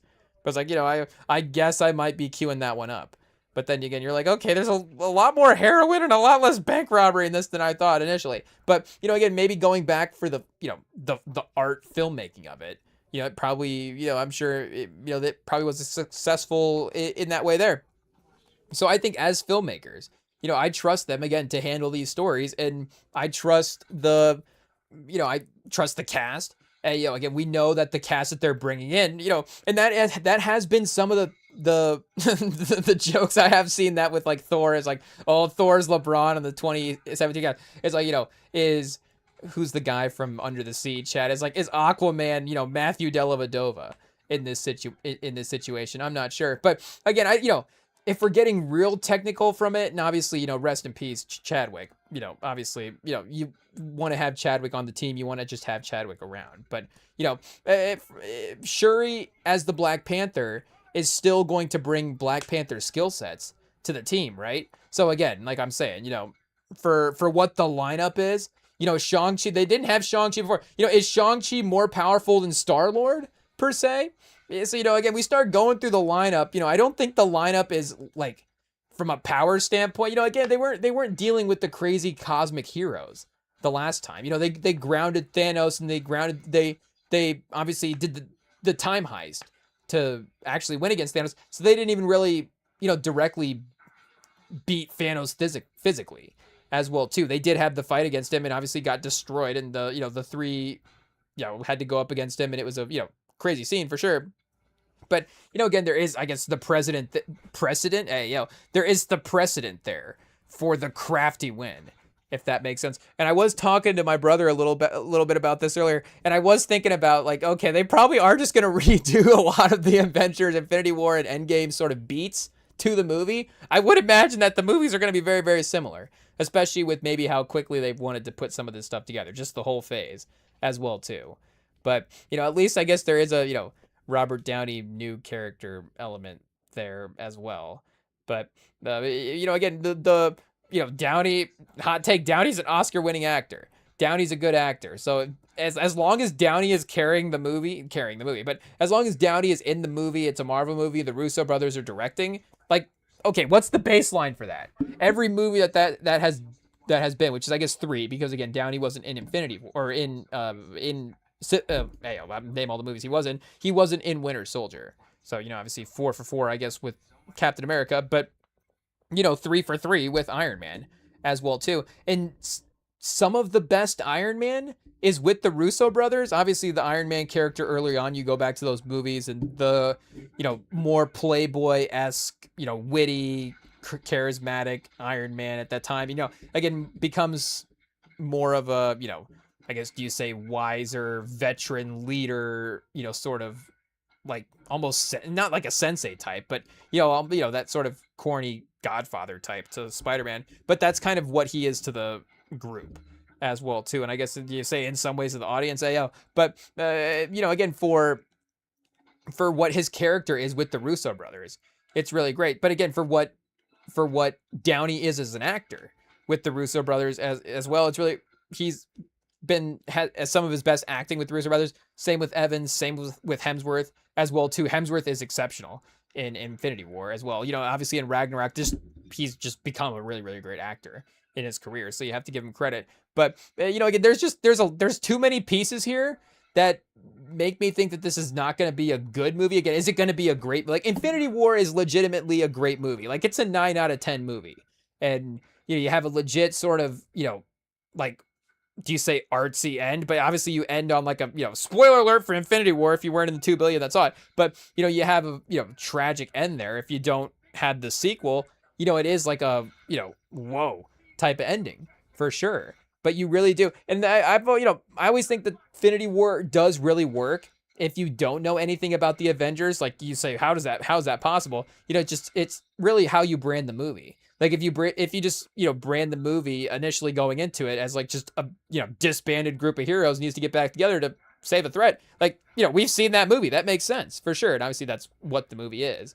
And you have the whole universe to give you the backstories and the extra levels of the emotional commitment and just the journey of through your own time of watching these people. But again, for a movie, if it's like the first Expendables movie or something, like the Expendables had to start somewhere. So again, obviously it wouldn't have made 2 billion as well, but as a story, again, that's why the movie is so good, because I think it works in some ways as an isolated story as it does as a larger Avengers picture. And the point is, again, for the Russo brothers, I think they need to get, hey, somebody give the Russo brothers some credit for making good movies time and time again. They make, super enjoyable, super well-crafted superhero movies. And they obviously really, really love the material as well, too.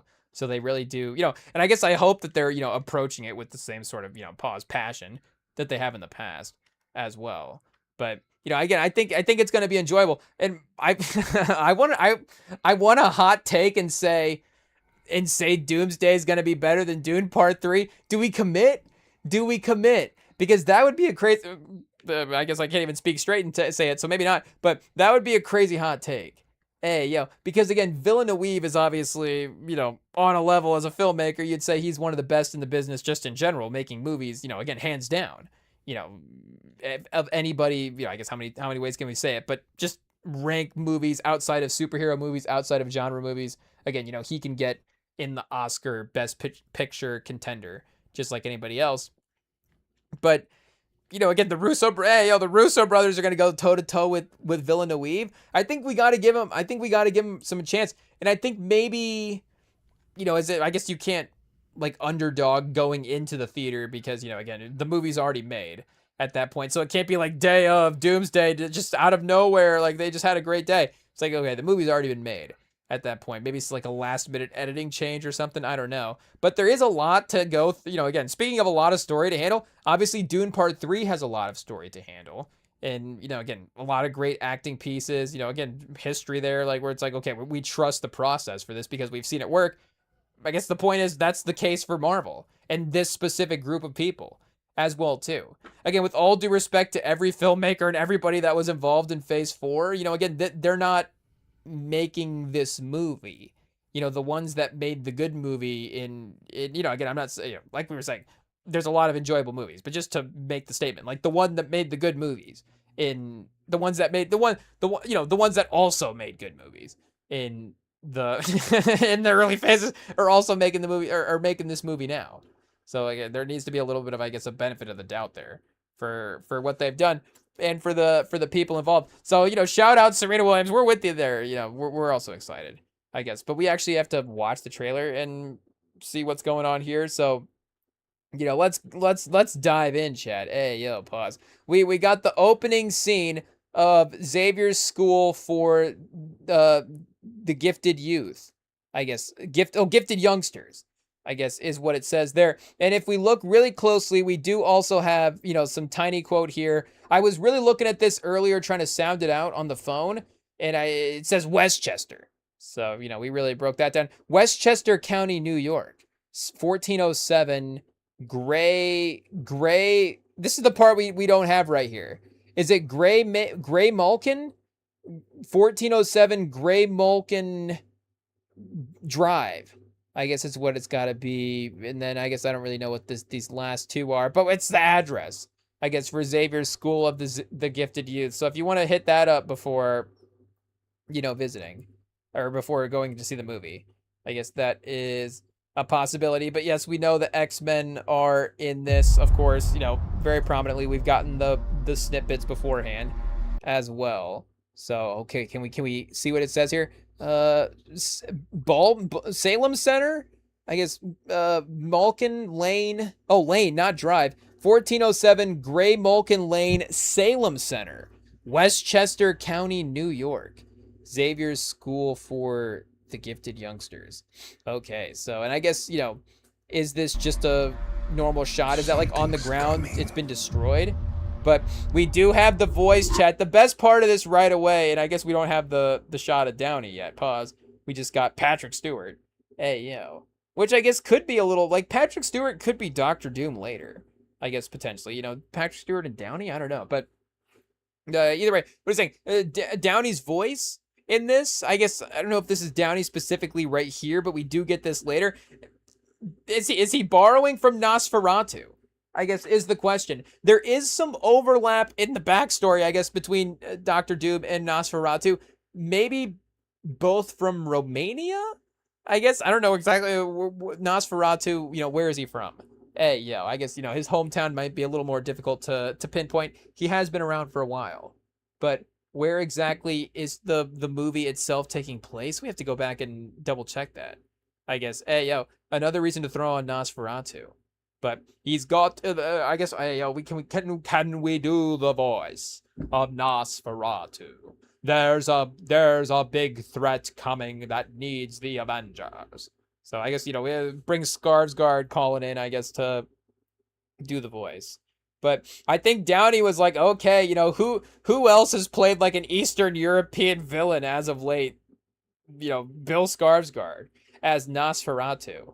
So, we'll get a little bit of the voice here in the trailer. Patrick Stewart, chat. Hey, yo, obviously Xavier a little older at this point. The light a little bit more difficult to handle. It does seem like it is a pretty big explosion. Pause. So, hey, yo. So we do have to, give him a little bit of the benefit of the doubt there.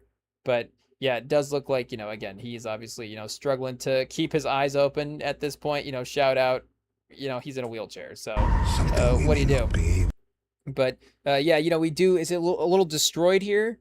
Maybe some pedigree or some pedigree. Some. What's the word I'm looking for? Some debris. Hey, yo. I guess Xavier does have pedigree, make no mistake, but it does look like there's also some debris, or again, speaking of old man, we may have a Paul Pierce situation here. I'm not exactly sure. Do they have to wheel Patrick Stewart? Is this currently Game 7 of the NBA Finals and they're wheeling Patrick Stewart back to the locker room? I do not know. So I don't know what timeline exactly this takes place. But does Patrick Stewart replace Paul Pierce in a timeline as well? That, I don't know what that would look like. But this is, I guess, the Nosferatu of the movie here. So we'll see, I guess, does Gwyneth Paltrow reach out to Doctor Doom now that Iron Man's gone? I don't know about that, but I guess we do have the same voice here and some dark magic as well too. Here, let's see. Nosferatu birthplace. Hey, yo, birth date. Yeah, when is Nosferatu's birthday, Chad? Hey, yo, can we celebrate Nosferatu? I guess we probably don't want to celebrate. Hey, yo, but, we probably don't want to, not forget about it as well, too. The Carpathian Mountains in Transylvania. Oh, yeah, modern-day Romania. Okay, so, boom, Nosferatu, modern-day Romania, Doctor Doom, hometown. Or maybe it's, like, Latvia Latveria, Chad. I was like, okay, is Doctor Doom is he on the same, Olympic basketball team as Kristaps Porzingis? I don't think so. I think Latveria is a little bit different. But so what's the distance from Latveria to Romania? Romania. Let's see what we have here for distance. If you mean to fly to the real country, of Latvia. No, well, Latveria. But if they're kind of similar, I guess, Chad, not too bad. $200, 2.5 hours is pretty close. Maybe you drive over. I guess I don't know exactly what's going on there, but I guess, Midwestern rules, you just drive around. But given the fictional, Doomstat. Hey, yo, is Doomstat oh no, it says fictional capital from a major Romanian, getting to the fictional capital of Doomstat from a major Romanian transit hub that involves, so you'd fly by air and rail to the TSR airport. and then the Croavia International Airport. Then ground travel to from Tisaromera. You can take a regional train and drive north toward near the real world Carpathian Mountains, and then Danube, which is where Latveria border is typically mapped. I guess, according to Stan Lee, who's to say? But, close enough. Maybe Doctor Doom and Nosferatu had some run-ins. And that would be an interesting battle. Again, Doom is obviously pretty powerful, but you can't underestimate Nosferatu. I will be addressed as my bloodline demands it. Hey, we don't obviously, we don't have the voice coach, helping us out to, help us get the right pronunciation there. But I guess we can learn the dialogue. But we do have, some similarities between Doctor Doom and Nosferatu. We will be faced with an unthinkable decision.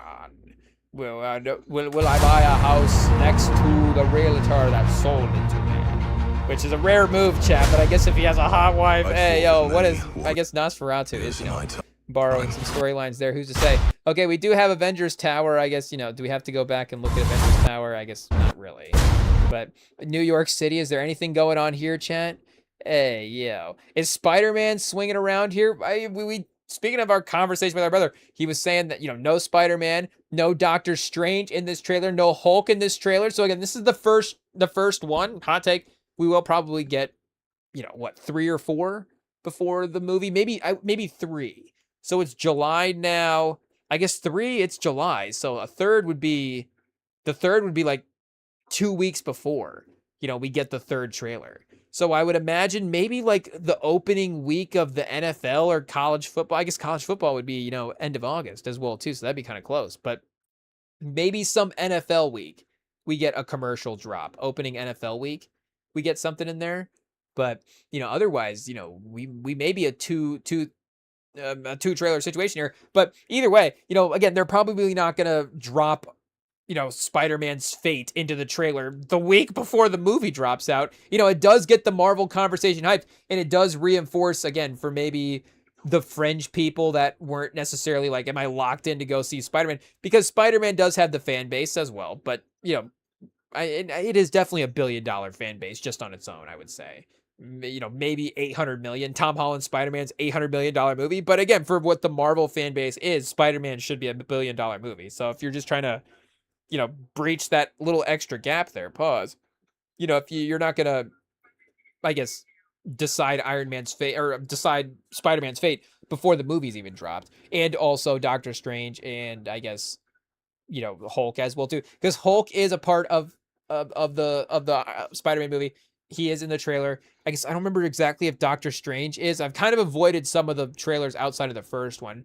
And I guess I'll have to decide will I even watch the second one as well too, because sometimes they do start dropping a little too much info in these other trailers as well. And it's like, okay, I don't need a mini movie here, just give me the teaser. And that is, I guess, a fun thing about the Marvel trailers, which I do think does, again, from an industry standpoint, does get a little overrated. Like, yes, we do want to see what's going on. We do want to break it down in our own, anticipation of it all. Like, again, there is that factor of, yes, I do want to not know what the movie is going to be going into it. Like, I don't want the movie to be spoiled going into it, but also, at the end of the day, I do want to know what the story, like that feeling of pause, wanting to know what the story is going to be. Like that's existing right now.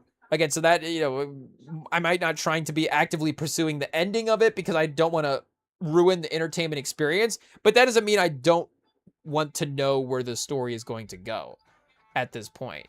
So, again, for spoiling it in the trailer, like there have been so many movies that I feel like, they just put too much info in the trailer.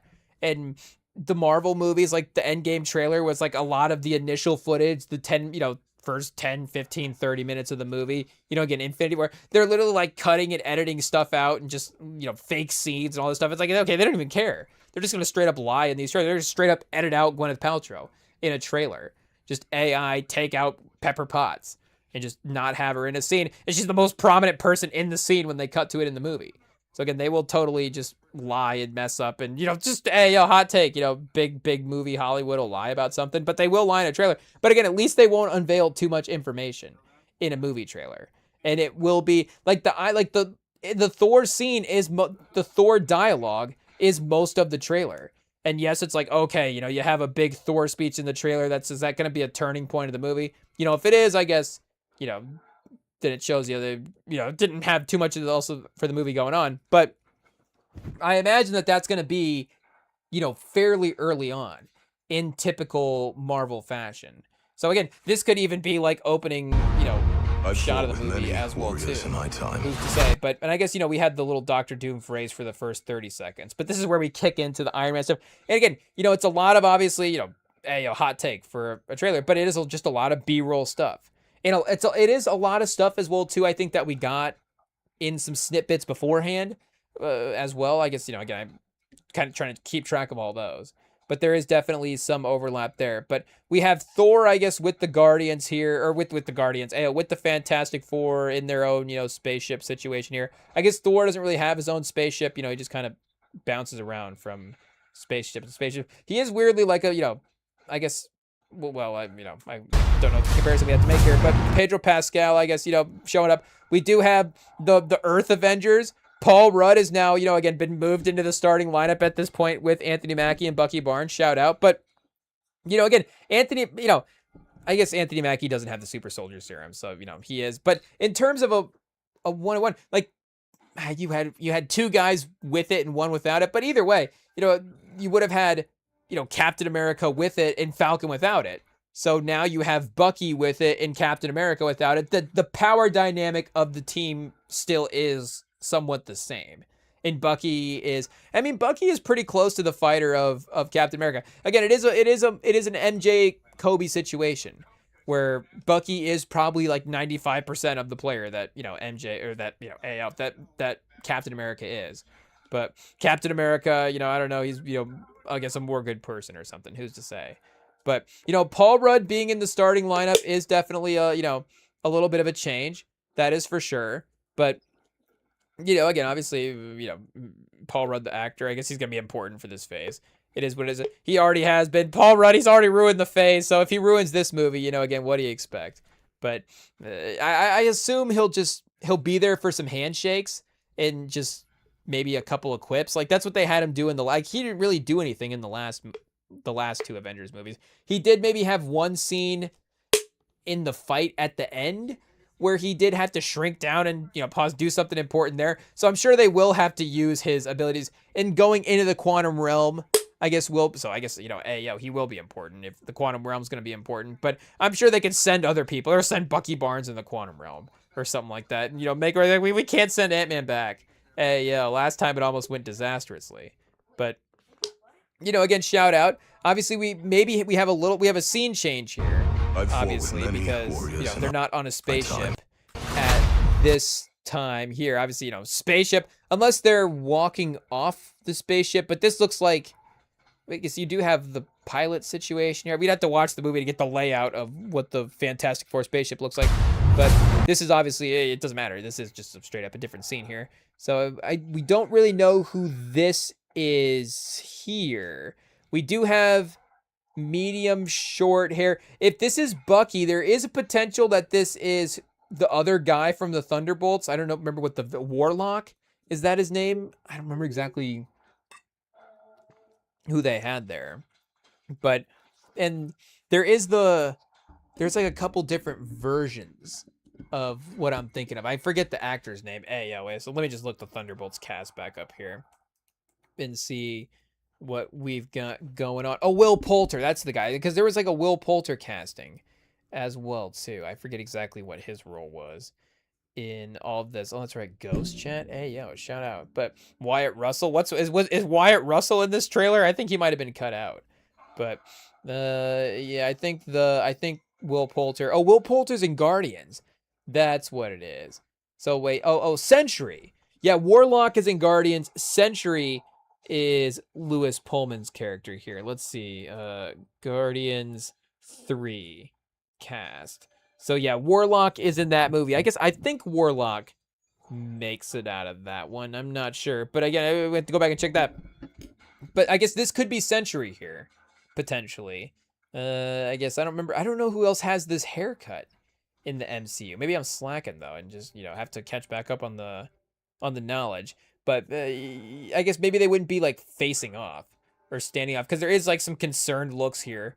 Of course, Bucky's obviously locked in. Cap's standing at attention. Paul Rudd's like, oh, what's gonna happen? How am I gonna get out of this situation? Oh, thank goodness I have the Avengers with me, haha. But again, they are obviously, it's just like the welcome to Earth type of situation here. But again, we do have the Thor voiceover. Okay, so this is maybe where the speech is going down. I don't know who this is here. Is this like oh, this is David Harbour's character. Hey, yo. I was like, is this just like somebody that's like the janitor in the building that just like wandered over for that? That would be a Russo brothers move. It's like they just have somebody in the background, like with the mop after Thor gives the speech, and he's like, oh, that was good stuff. So, again, there is some comedy that they have there. But Florence Pugh, we forget about Florence Pugh. Like, Florence Pugh can be an MVP. Like, Florence Pugh can be an MVP of the movie. Like, we're talking about, the cast of Oppenheimer. But, like we're saying, Downey it does get lost because, again, he was carrying Iron Man movies, and that doesn't get the same respect for, if Downey had been making $7 million a movie at A24, he's a real actor. But if he's making, $70 million for Iron Man, he's not a real actor. But again, he won an Oscar because of Iron Man as well, too, essentially for building that franchise. And, obviously because the performance was so good, but, that career element of him getting to that level is because of Iron Man as well, too. But, speaking of actors, like Florence Pugh, this might be the hot take. Florence Pugh might be as good of an actor as anybody else in that Avengers in the Avengers Infinity War Endgame combo. And maybe just of people that they've had, like she might be, I guess, and obviously that's because I guess Chadwick is not necessarily a major part of those movies as well. If we're just talking about the people appearing in the movies, Scarlett Johansson obviously. Natasha plays a major role in Infinity War. Like, I'm thinking if Florence Pugh is in that role, like, again, the story can still work. Or the emotional gravity of the moments, like, are still going to happen because Florence Pugh is just an amazing actor and still is going to be able to, make all that happen. But, yeah, outside of, and Vin Diesel as well, too. So, Chadwick, Downey, Vin Diesel, and then probably Florence Pugh. But I think Florence Pugh might be number 2. Like, hot take, Florence Pugh's legit good. But also, that's our analysis here. But also, we did just watch Midsommar again recently. So, bit of a watch, chat. I guess again from, watching it initially. So it's like kind of the first rewatch, honestly, of it. And probably the most actual watch that we've had. Hey, yo, chat. We mentioned the playlist of Marvel fights that we have on in the background. This Marvel fight that we have, this YouTube video's got a stamina overlay for Black Widow and Hawkeye, and then it also had it has a hit count go up every time they land a hit. So like, oh, this one said crucial hit as Hawkeye falls to the ground, and he just lost like 70% of his health. So we might have to skip this video. This one's that's kind of ruining it. But I guess again, the point is, Florence Pugh is an incredible actor and can, really carry the emotional story of the movie. So you have Downey, you have Pugh, you have Hemsworth, you have Pedro Pascal, and you have Vanessa Kirby's, again, fantastic. You still have fantastic cast that is starring here. And I guess you do also have, Thor in, I guess, the cap role of delivering speeches as well. But, again, Hemsworth has definitely raised his level as an actor. And threats. And we have, I guess, is this a confrontation between, is this an Avatar versus, Wakanda crossover here? James Cameron giving a little input to what is happening. The great touches to the suit as well, too, for sure. And she's got the kind of studs as well, too, on the eyebrows and on, I guess, the forehead situation here. I don't know if this on the forehead is specifically modeled after antlers or something like that, but it looks like there's almost like a deer skull situation as well too here, which again, the design of this is pretty awesome. So, great to see her rocking that in her own way. And then, yeah, I guess we have a standoff here as well. Oh, maybe. Okay, so that scene that we saw earlier is definitely from this moment here, because when we saw Bucky and or something leading into this, because the architecture, the color of the architecture around it is similar. They were standing and they had some. There was something that maybe looked like it could have been spirally around that as well too. Let's see if we can go back and see that. I guess it could have been in this room as well, because you do have the same similar, you know, orange tones back here as well. But there, I guess Ant-Man's in this scene, but you don't have. Oh no, here we go. We do. I guess we don't have Bucky. I was looking for Bucky. Hey, shout out to Cap. Cap's right here. So Bucky might be behind Ant-Man, but is Bucky taller than Ant-Man? Wouldn't he be like, you see the top of his head here or something? I guess we don't see like an extra set of feet over here as well too. Hey, yo, boots. Maybe we should say boots. Yeah, I think maybe this isn't Neymar. I don't know. I don't know, because again, you do have the same light pit, but this is like straight here as well, instead of the swirly pattern that we did see. So wait, let's go back here and see. Do we have the same vertical situation? Yeah, but see, these lines are horizontal. Hey, yo. So we do have a confusing layout here. It could obviously be 3 separate scenes as well too. This is, the same carryover situation here for sure. But I guess to go back to this here, anything in the background look like it could have been, but you do have, I guess, a group of heroes over here as well. Oh, and also the Fantastic Four. So they definitely get kidnapped and brought before Neymar, it looks like. And then they try to turn on him, but they kidnap everybody. So I guess, they've kidnapped the Jabari as well too, it looks like. So Neymar, maybe this is kind of flexing Neymar's power. Maybe Neymar's, forces are going to be some of the, keys here for defending. And I guess, again, speaking of, using the similar beats of just the franchise in general. Like we did see that, they, again, like we said, going back to the original Black Panther movie, we were talking about, what was the bigger picture connecting points. And again, there wasn't like Infinity Stones, but they set up Wakanda as a location, of course, and then they bring the final battle to Wakanda in Infinity War on Earth. They have, they locate it there. So I guess, would it be an underwater battle per se if that's what happens? But I guess this would have to be underwater, right? Because that's where Neymar rules per se. I guess we'd have to go back and double. I guess he didn't like take over Wakanda. He just attacked Wakanda, and obviously, really, unfortunately, put up a lot of points on Wakanda that day. Tough to see. But again, for whatever the power of the forces here is, again, they have the Avengers under control, at least for a moment as well, or they're trying to get close specifically for a reason. Who's to say? I don't know if, the cosmic abilities of the Fantastic Four are neutralized a little bit underwater or anything there, but, either way, we do have, them being surrounded. Oh, chat. Hey, yo. We're making a mess over here. Spilling our drink. But okay, we have to do a classic wipe it up with the sweater sleeve AO pause situation. It is what it is. Just be disgusting.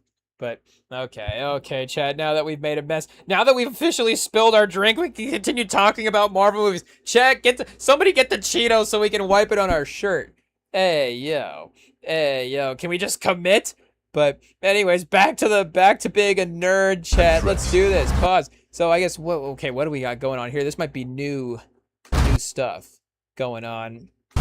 We've obviously switched locations, switched planets probably. Oh, Thor's landing here. Okay. So who is this statue situation here? I guess trying to think of, we've been through quite a few planets in the multiverse. Hey yo, there really is an infinite possibility of what this could be. I guess, is this Thor? Potentially? I don't Asgard obviously had Ragnarok there, so who's to say? But yeah, it looks like there's that one of the last stops that Doctor Strange goes to, the one where the guy like falls on the fence. Like it looks like it could be that planet, because that could have had like a stone statue outside of it, but again, there'd be really no reason for him to visit that unless that's where Doctor Strange is at right now. or something. But again, we maybe have to double check the Spider-Man movie for that. I don't remember if he's in that, but That scared me. we do have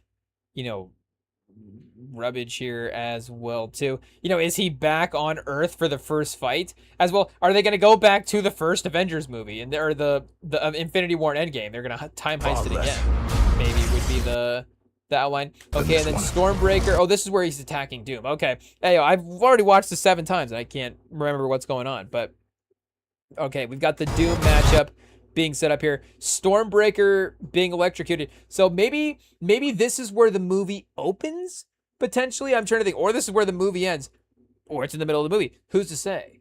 But I'm trying to think of where the Thor Doom confrontation would go for the speech that we saw him give earlier. Because again, he's talking about, people that he's known have died. Great warriors that he's known have died.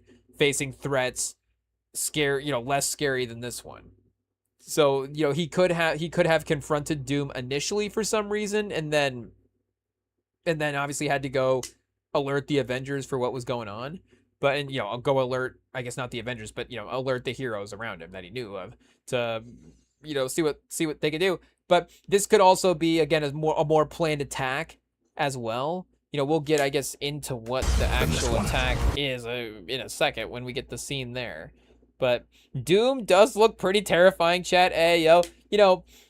I guess, obviously Thanos is the star of Infinity War. And there are times, when the villain can really be the driving force of the movie. But, again, and speaking of movie, and I guess this movie is called Doomsday, so there might be that factor as well, too. But, him almost not being a presence physically in the movie would almost be a win as well, in that sort of just, silent killer way. Obviously, the shark from Jaws. But if Doctor Doom is a little bit shark from Jaws-ish in this, I think that would be pretty terrifying. I think, again, powering up some of this cosmic stuff, just from a graphic standpoint, it is what it is. I'm not saying that they can't do it, but, they haven't necessarily 100% nailed the CGI. Now, me personally, I honestly am just saying that. For me, honestly, I barely notice if the CGI is bad. It is what it is. But I'm just like, oh yeah, it's all made. These are all made up worlds. Hey, they're in the quantum realm. Like people are like the quantum realm CGI is bad. It's like it's the quantum realm. Like, how did you know the CGI was bad? There's the entire made of atoms blown up 50,000 times bigger than they're supposed to be. Like the CGI is bad. Like it's cartoonish world. Hey, yo, what are we doing? But again, obviously there was other things in that movie that maybe weren't working 100%. But either way, I just the idea of pause holding off the reveal of Doctor Doom as long as possible just would be obviously cool stuff. Just silhouettes and in the background lurking. But we are gonna have a conversation for a second. They're bursting through the stairs just like they did in the Sanctum Sanctorum as well in an Infinity War. But this time they're bursting up through the stairs instead of through the ceiling into the stairs that way. So they are being a little bit different in their storytelling there. We do now the X-Men franchise, again, being, the Avengers fans, I guess that we are, but not necessarily, the full-on comic book Marvel fans. We don't obviously, we don't get too much into some of the other extended universe stuff. Logan is a great movie. I think Days of Future Past is a pretty watchable movie, but honestly, pretty watchable. Like that's a really good, 7.5, 8 out of 10 for sure. But, in terms of queuing up other X-Men movies, they're really, and I'm not queuing up any of those movies as well too. Maybe Logan, once a year for sure. Honestly, it's been a couple years since I've thrown on Logan. So now I'm saying, Logan once a year going forward, at least for sure. But, maybe Days of Future Past can get in that rotation as well.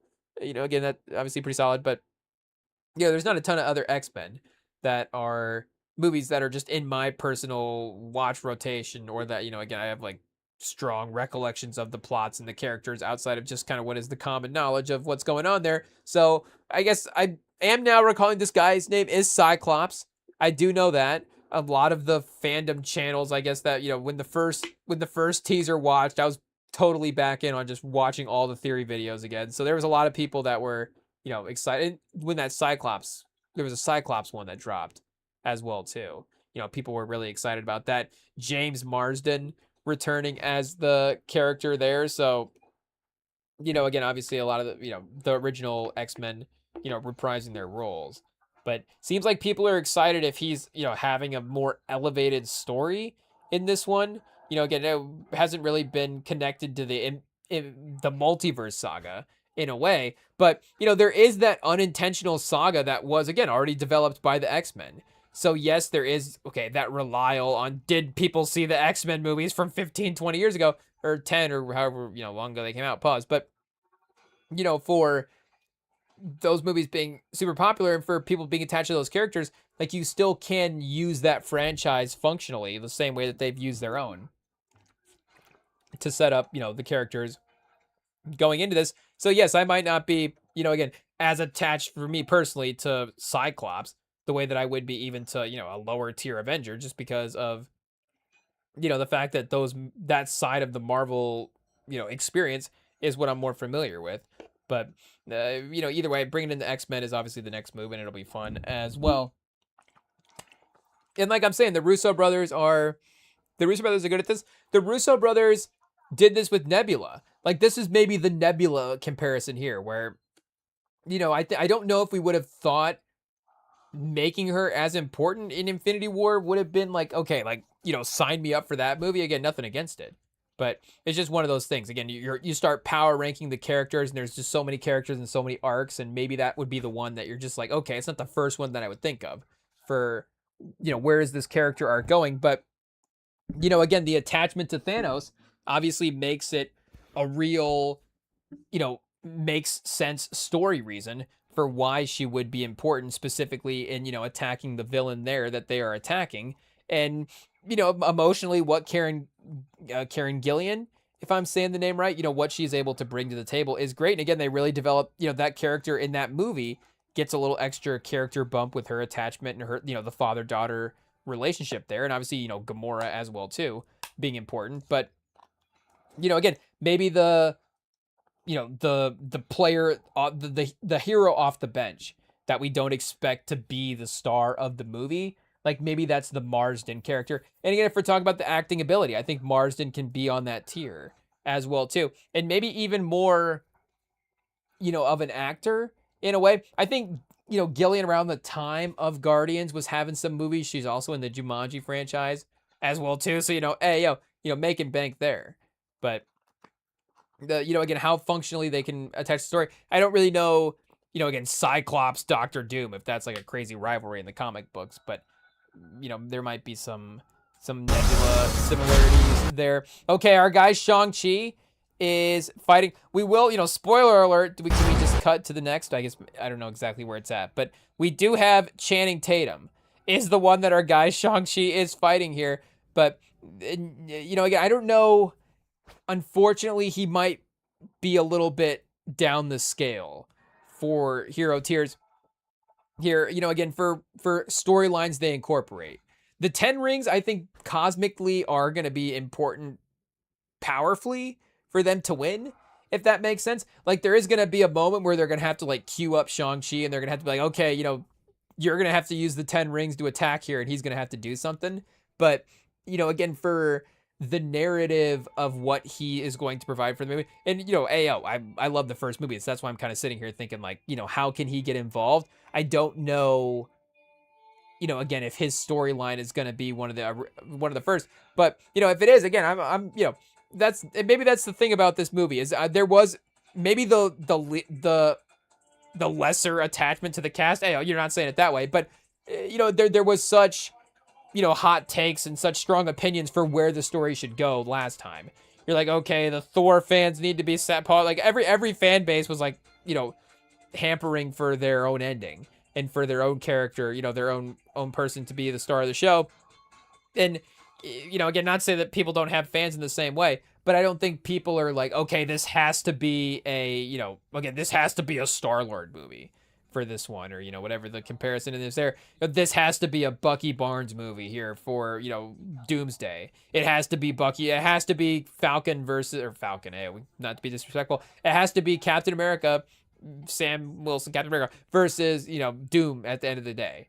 Like, it has to be that movie. Again, I don't think that there is that same attachment to this the way that there was the last time. So there very well could be a ton of story driven through Shang-Chi's character. I don't know. And I guess him fighting. Maybe this would be the introduction. My guess is this is probably the introduction for Channing Tatum's character, and I don't know if he's gonna end up being important as well too. They're probably gonna introduce him for a moment.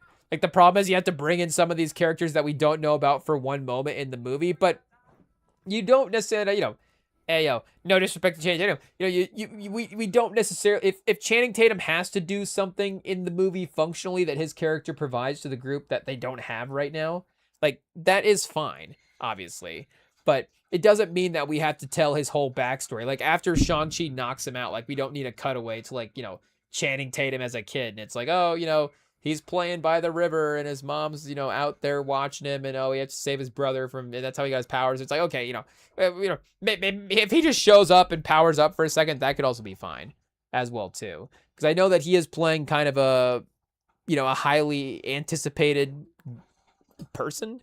I guess I don't know exactly what the name of his Gambit. Here we go. And I guess there is an unproduced film. Finally, he was in the Deadpool and Wolverine movie as well too. I guess you got his chat. We haven't seen it yet. Effectively fulfilling his nearly 20-year dream after his standalone 20th century film Fox was canceled. Oh, after Gambit was canceled, he is set to reprise his role in Avengers Doomsday. Oh, I guess unproduced film. So there we go. Gambit is an unproduced American superhero film based on one character of the same name, intended to be an installment in X-Men franchise. Before its cancellation, the film had been written by Josh Zatumer, based on a story by creator Chris Claremont. Channing Tatum set to star in the lead role. Tatum looked for early attempts 2009. Gambit, he expressed interest in early as 2014. So when did this get canceled? Canceled in May of 2019, but then appeared in Deadpool and Wolverine in 2024. So we have to go back and watch Deadpool and Wolverine. No, it'll be fine. I'll just go into it and just I'll catch up. It'll be okay. I think I can dial in. If I don't understand it, is that my fault or is that the movie's fault? And they just go, oh, you didn't see Deadpool and Wolverine. Well, it's like, okay, do you still have to have some connective tissue here to make this make sense? But we do have him, I guess, popping up here in a fight scene as well. I guess cool, weapon of choice. Purple lightsaber. I don't know, hopefully he didn't take that from Mace Windu. Hopefully that's a gift. But, I don't know if that means that they exist here. There is some look stuff here with Channing Tatum as Gambit, with all due respect. Again, I can maybe understand, I don't know if this makes sense, but it does seem like Channing Tatum's Gambit is more fit for like a James Gunn type of movie than a Russo brothers movie. Again, the Russo brothers movie, obviously, like we're saying, they make great Avengers movies. They make great superhero movies. They're definitely in the superhero fantasy lane, but they are, again, more, there is a crossover there with the grounded action movie as well too. Like you can tell that's like James Gunn is not making movies in the style of action thrillers. At least not yet. Like there are obviously these, high comedy, not high comedy, but obviously sort of comedy action crossover situations. There is just a comedy action vibe that, and Channing Tatum, maybe I'm thinking 21 Jump Street as well too. But there is just a little bit of like he should be in the Suicide Squad type of vibe more so than the Avengers, just based on his look. But, again, I'm sure that, they need his power set as well too. Channing Tatum, Gambit powers? What can he do? Is Gambit Powers the name of a quarterback, Chad? I think Gambit Powers was that guy that was, in makeup at Tennessee. Is that a Glenn Powell's character in that show? I'm not sure. Oh, his name's Remy, Chad. Remy LeBeau. Whoa, an alpha level mutant who can convert objects' potential energy into raw explosive kinetic energy. He frequently changes everyday objects like playing cards to use as thrown explosives. So wait a second, I gotta read that again. Converts objects' potential energy into raw explosive kinetic energy. So can he do that with any object? That makes him pretty powerful. Energy charging. By making direct physical contact, Gambit can charge any inorganic object. So what about organic ones? I mean, you know exactly where our mind. We are, hey, Chet, you have to ask it. It's like the Hulk. You have to ask it. You have to ask it. Like, if a lady takes Gambit as a lover, like, is he just, hey, by making, we can't even, I guess, read the rest of this now. It is what it is. By holding a charged object too close to his forehead, Gambit creates static interference that completely blocks his mind from telepathic detection and intrusion. See, I don't even know what that said because my mind was somewhere else at that point. It is what it is. But, I guess, again, he is pretty powerful there. So maybe, hey, like, again, he's going to convert energy from Doom or something like that. I don't know how that's going to work, but, like, we will see him. We do see a playing card here as well, too. And, again, he must be pretty powerful because the 10 rings are obviously, pretty powerful in themselves. Now, I think there is a Marvel fighter, too, where the power set can be adjusted a little bit. Like, if Shang-Chi is, quote unquote struggling versus Gambit in this fight, but then like has to, battle Doctor Doom for a second. Like, it wouldn't be surprising that there'd be some movie logic scene to scene there with, again, Gambit not being just ripped apart. But because I think the 10 rings might rip apart Gambit. If we're being honest, I don't really know. Maybe it'd be one of those things like, oh, he can take the ring's power, and convert that back and throw it at Shang-Chi. It's like, okay, now I'm, now we're in the video game territory that I don't really know what is going on here. But, and maybe the 10 rings are alive as well, too. Can we do Gambit versus Shang-Chi? Who wins? What does it say? Oh, chat. Hey, yo. The Google AI says Shang-Chi defeats Gambit in straight hand-to-hand fight. Dude is, oh, well, I guess no weapons. Yeah, for sure. And the Master of the 10 Rings, for sure. It says, however, Gambit's unpredictable kinetic charge projectiles, whoa, and raw power give him a lethal ranged advantage if he can keep his distance. But again, the 10 rings have range as well, too. So I don't think he's at a disadvantage if, Gambit steps away for a second. But, so I guess we'll have to see how this fight actually plays out in the movie as well, too. Does Shang-Chi subdue Gambit here?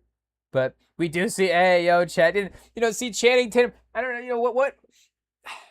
I guess, what, we're gonna sit here and rip apart Channing Tatum's career?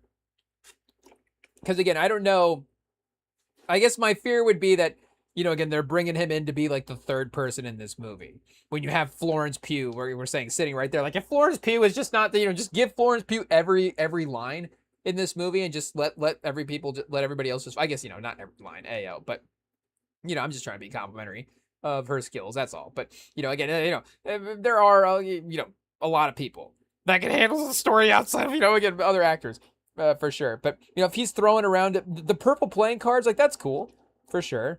But, I don't know, borrowing from the Joker here. But, yeah, shout out to our guy, Shang-Chi. Got the 10 rings, looking good, for sure. So, we got the TVA playing card as well for our guy, Loki. Is that his own trading card there that he's looking at? Does that have his stats on it? Does we get like a Loki 2026 box score? How many Kangs did he take down in his time with the TVA? Because yes, this is his card here. This is like his employee identification. They don't have lanyards at the TVA, so that's like his little ID sitting in his lanyard. He walks around the TVA. It's like if I show up to the TVA and get lost, I'm like, hey, do you work here? And then I see Loki's badge. I'm like, hey, Loki. I'm like, am I the guy that walks up to the employee and reads his name tag right before he shows up? Like, hey, Don. I guess I only said that because Don Cheadle was on the screen. But speaking of our fight playlist, it is in chronological order, so it is like a nice walk through Marvel history here. I guess we had Terrence Howard earlier, and now Don Cheadle. So like if Terrence Howard if we were just like walking up to an employee, it's like, hey, Terrence. Just reading the name tag. That would annoy me. I mean, fortunately, the job we work at right now doesn't have name tags, which I guess I'm trying to think. You don't normally would have like a name tag at like a nicer restaurant. Hey, because I guess the server would introduce themselves as well. But there are some where it's like, okay, also you get a little nameplate. But sometimes you need some gear as well too. You got to have some gear when you're working. You can't just like show up and then not like put anything on and then go to work, if that makes sense. Like for the jobs that I've had, I've always had either like we used to work at the friend group. I guess when I say we, the friend group that I was at that we're with, whatever the friend group that we have, however you say it, we used to work at a trampoline park, so we would have walkie talkies at this trampoline park. And now at the restaurant, I carry like a phone around. So I've always had something in like the pocket. Hey, at work, I don't know if we can say that. We're HR, like, What's this situation about your pockets at work? It's like, oh no, it's just the phone. But it's like, okay, we've always had like there's like a something to identify that you're at work. So it's not like I just show up in the same clothes and the same sort of, the same everything and then just, leave as well too. It's like, okay, again, there's a lanyard, there's something to clip on, there's just something. Hey, to just be like, okay, now you're working and now you're not. But I guess this is either like a Topps TVA collab or a nameplate. I don't think it's Topps because Topps is pretty creative. Hey, Topps, they actually just started. Let me see if we can find this playing card here as well too. We did just save this recently. Let's see what we've got going on here. Yeah, here we go. They did just start making, maybe not Topps, but who? Oh, this is Topps. Yeah, they have a Wemby legit alien card. So they are obviously always innovating with an alter ego, I guess is what they're going with here, the alien for Wembanyama. So they are always innovating. So we will, I guess, see. Is there going to be a line of TVA trading cards that we can get? A mystery pack. Will we pull a Loki? It's like we keep pulling what's the name of Owen Wilson's character? I forget what's his name, like Todd or something like that. Hey, I'm Owen Wilson. I work at the TVA. And it's like, oh, we keep pulling. It's like Owen Wilson's like an 86 overall maybe in that show. Let's see, what do we got here? Owen Wilson. And all these Marvel characters, we have to remember their names. Loki. What's even his name in this show? Oh, Mobius. That's right. That's like a weird name though. We're not gonna remember Mobius. His name's Mobius M. Mobius. Hey, shout out to Masaku as well too. Trying to give a shout out.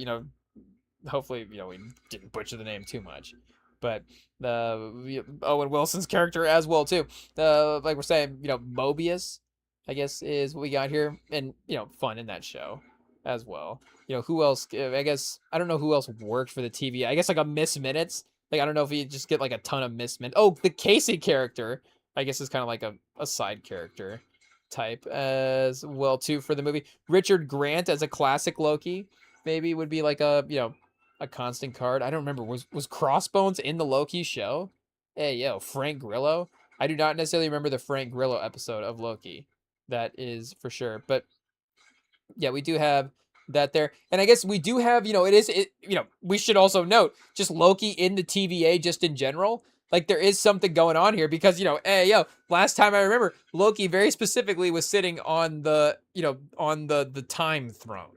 I guess, he had all the branches collected. So I don't know, are the branches, maybe somebody's like, hey, Loki, who's watching the time branches right now? What's going on? Timelines just floating around out there loose? Hey, like somebody's got to, maybe he like passed it off to an intern.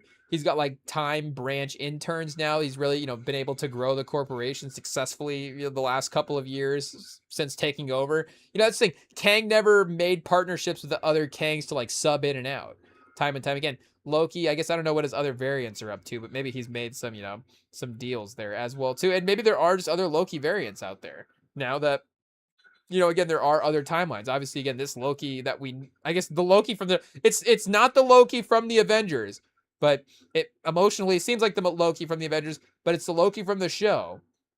But that Loki from the show is sitting on the throne. Again, not the Loki from the Avengers, but the Loki from the show. So again, this Loki probably a seventh Loki that we're getting at this point. And, obviously Loki always returning. That'll pop back up as well too. Again, literally as Loki always does. But I guess Thor's still motivating at this point. This is what I was mentioning earlier, I guess, with sort of some of the replay footage, because I think we did have that footage of Shuri walking toward the wave in her trailer. And that is one of the great hype snippets as well too. That really, got us excited there. I guess pause for, obviously we're saying for the movie standpoint, but introducing themselves to the Fantastic Four here. It looks like, I don't know who these people are. If these are these three people on the right, if these are just people that go with the Fantastic Four, or I'm trying to think. These aren't Eternals. I don't see Richard Madden here, but we do have, I guess, again, the Jabari. We do have I forget the name of the forest that they have here, that they're part of, the Dora Milaje, if I'm saying that right. Is that what it's called? Something along those lines.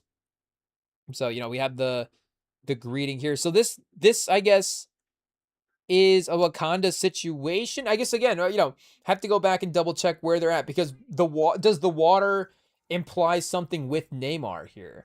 Because, again, quickly they do go to back, wherever they're at here. I'm assuming that this is kind of reverse timeline. This is where the trailer is probably trying to, mess with us a little bit.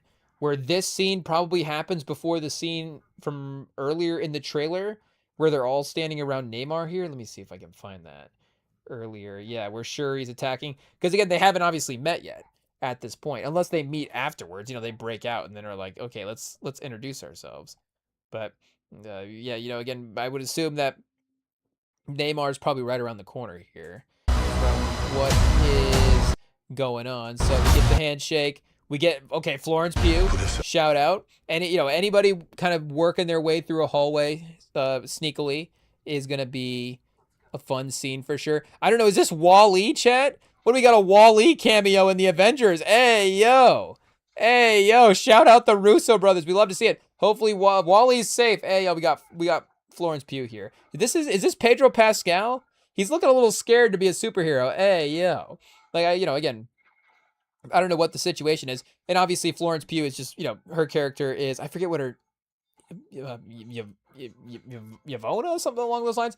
But, again, the Black Widow, number 2. Hey, but again, for her character is obviously fearless, but for the hey, yo, Chad, I thought for a second the fight playlist that we had just skipped ahead to Infinity War, but I forgot, they have sort of a similar Bifrost scene for Thor.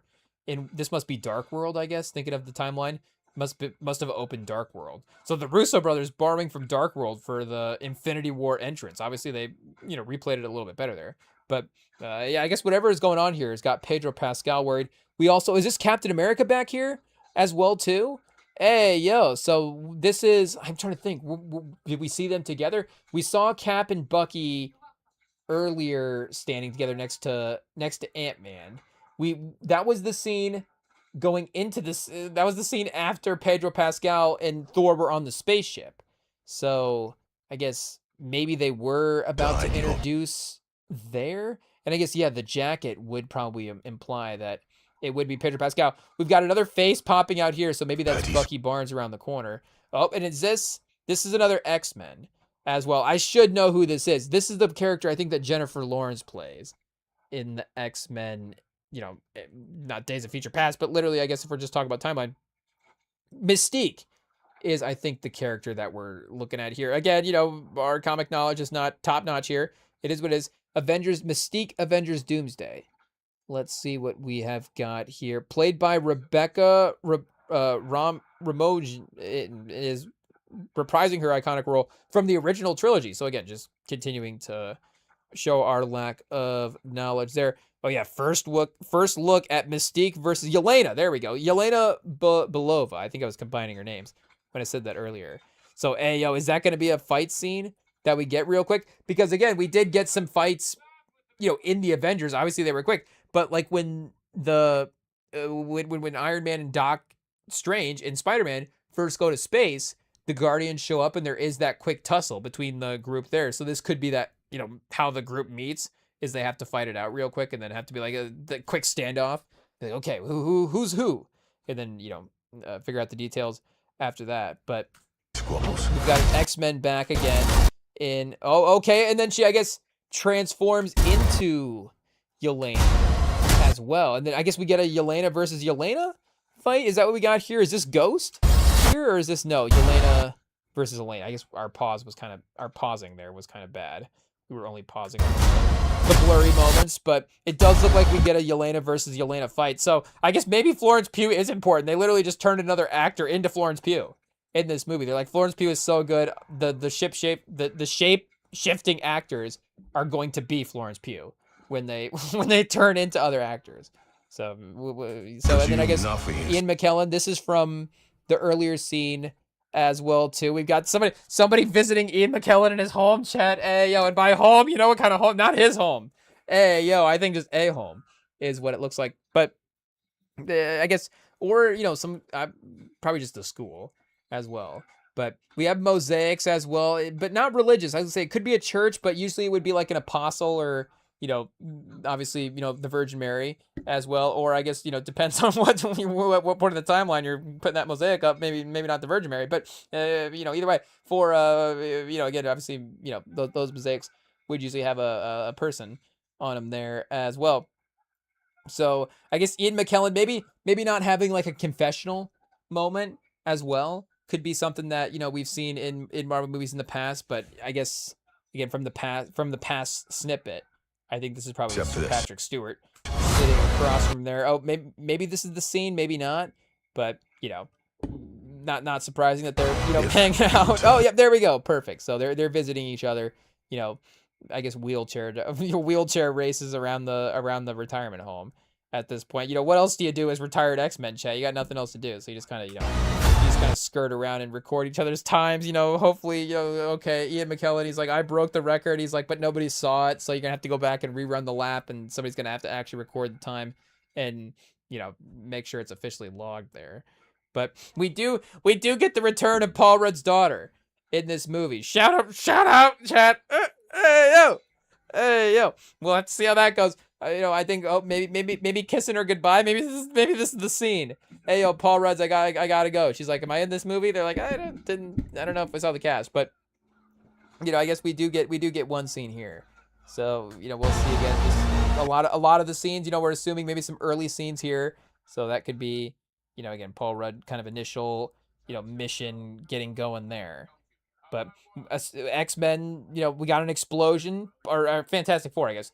You know, we got a fire situation in the background. Speaking of Oppenheimer, okay, and this goes back, I guess, to the Wakanda meetup that we saw earlier. You know, I guess we just have to solo Vanessa Kirby real quick. It is what it is.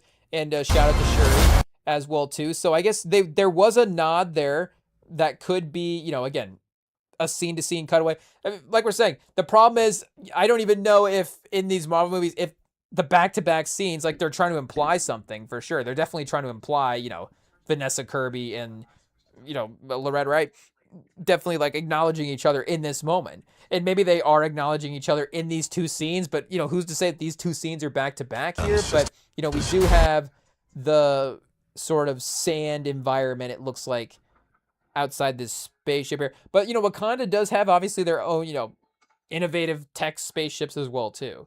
So this definitely looks like Wakandan tech compared to, I guess, I don't know, Fantastic Four is Earth tech, but it's like that futuristic nostalgia. It's like a Dua Lipa album, futuristic nostalgia for their kind of tech. I guess it's supposed to be futuristic. But, okay, back to Cap as well. This probably is that scene where Florence Pugh is creeping through the hallway as well. So Florence Pugh is like somewhere in front of the scene maybe, and then Pedro Pascal's still behind the scene kind of hiding. I guess what is his skills? He's just real smart, I guess, but Reed Richards does have like actual powers that he can use as well too. Famous for superhuman elasticity and malleability. Again, Chad, I don't know what questions do we ask there? But however, his most formidable asset is, wait for it, his super genius intellect. How exposure to cosmic radiation altered his DNA, granting him profound control over his body's cellular density and flexibility. I guess, Chad, I believe it. It is what it is, but I guess that happened. But what are we saying for, you know, I guess his fighting powers, you know, they're still pretty good. And he's super genius, so he should, I guess, know how to navigate scenarios. But, you know, you should still be able to cause some damage with, you know, some elastic powers. Hey, yeah. Obviously, you know, we have some, you know, the Incredibles as well, too. Okay, here's Gambit showing up. Wait, who is he fighting here? Is this Shang-Chi again that we have here? Or was it just paying attention to the character? It does look like we have sort of the same similar jacket that Shang-Chi would wear, but I don't see the rings that Shang-Chi would have on. Okay, this looks like it could be Fantastic Four here as well. Maybe Johnny Storm. And I guess I don't see exactly who we have in the background here. Hey, yeah, the purple flash from Gambit is gonna. Oh, we do see a Captain America reveal though. So I guess maybe they're fighting Gambit when Florence Pugh shows up. Maybe Shang-Chi is with the group there. And maybe they fought the group. Maybe Shang-Chi shows up. Maybe Gambit shows up to fight the group. The group starts losing, and then Shang-Chi shows up to save the group. But also Shang-Chi is with Wong as well at the end of these movies. At the end of the last movie, Wong, teleports in and brings him into the Sanctum. So they are, communicating together, and, there's a partnership there that's already being formed. So, again, this does look like it could be probably the Sanctum as well. Okay, we get this Marsden Cyclops scene that we did get earlier as well too. I think this is a monster situation in the background here. Okay, yeah, we do see legs moving. So I don't know exactly what kind of monsters we have going on there, but we do have, the big, of course, sort of final last stand from our guy Cyclops here. We kind of, I guess, get everybody going through their last stands here in the trailer. Again, I guess Vanessa Kirby powers. We have to just a lot of catching up to do, Chad. It is what it is. But what are we saying? These movies need to work at some point, on their own as well too. Vanessa, what are Vanessa Kirby's powers? Hey, what's her name? Sue. Hey, Sue Richards' powers. Let's see what we have here. Invisibility and generation of force fields. So yes, that's what we have going on right here. This is a force field. So this is really like the Incredibles powers just reshuffled. Is it not? Somebody else has the super strength. Somebody else has the elasticity. Somebody else has the, the force field. I guess maybe nobody has the super speed, or that's the spaceship. I don't know. But we don't really know where that scene is at. Okay, here's Namor.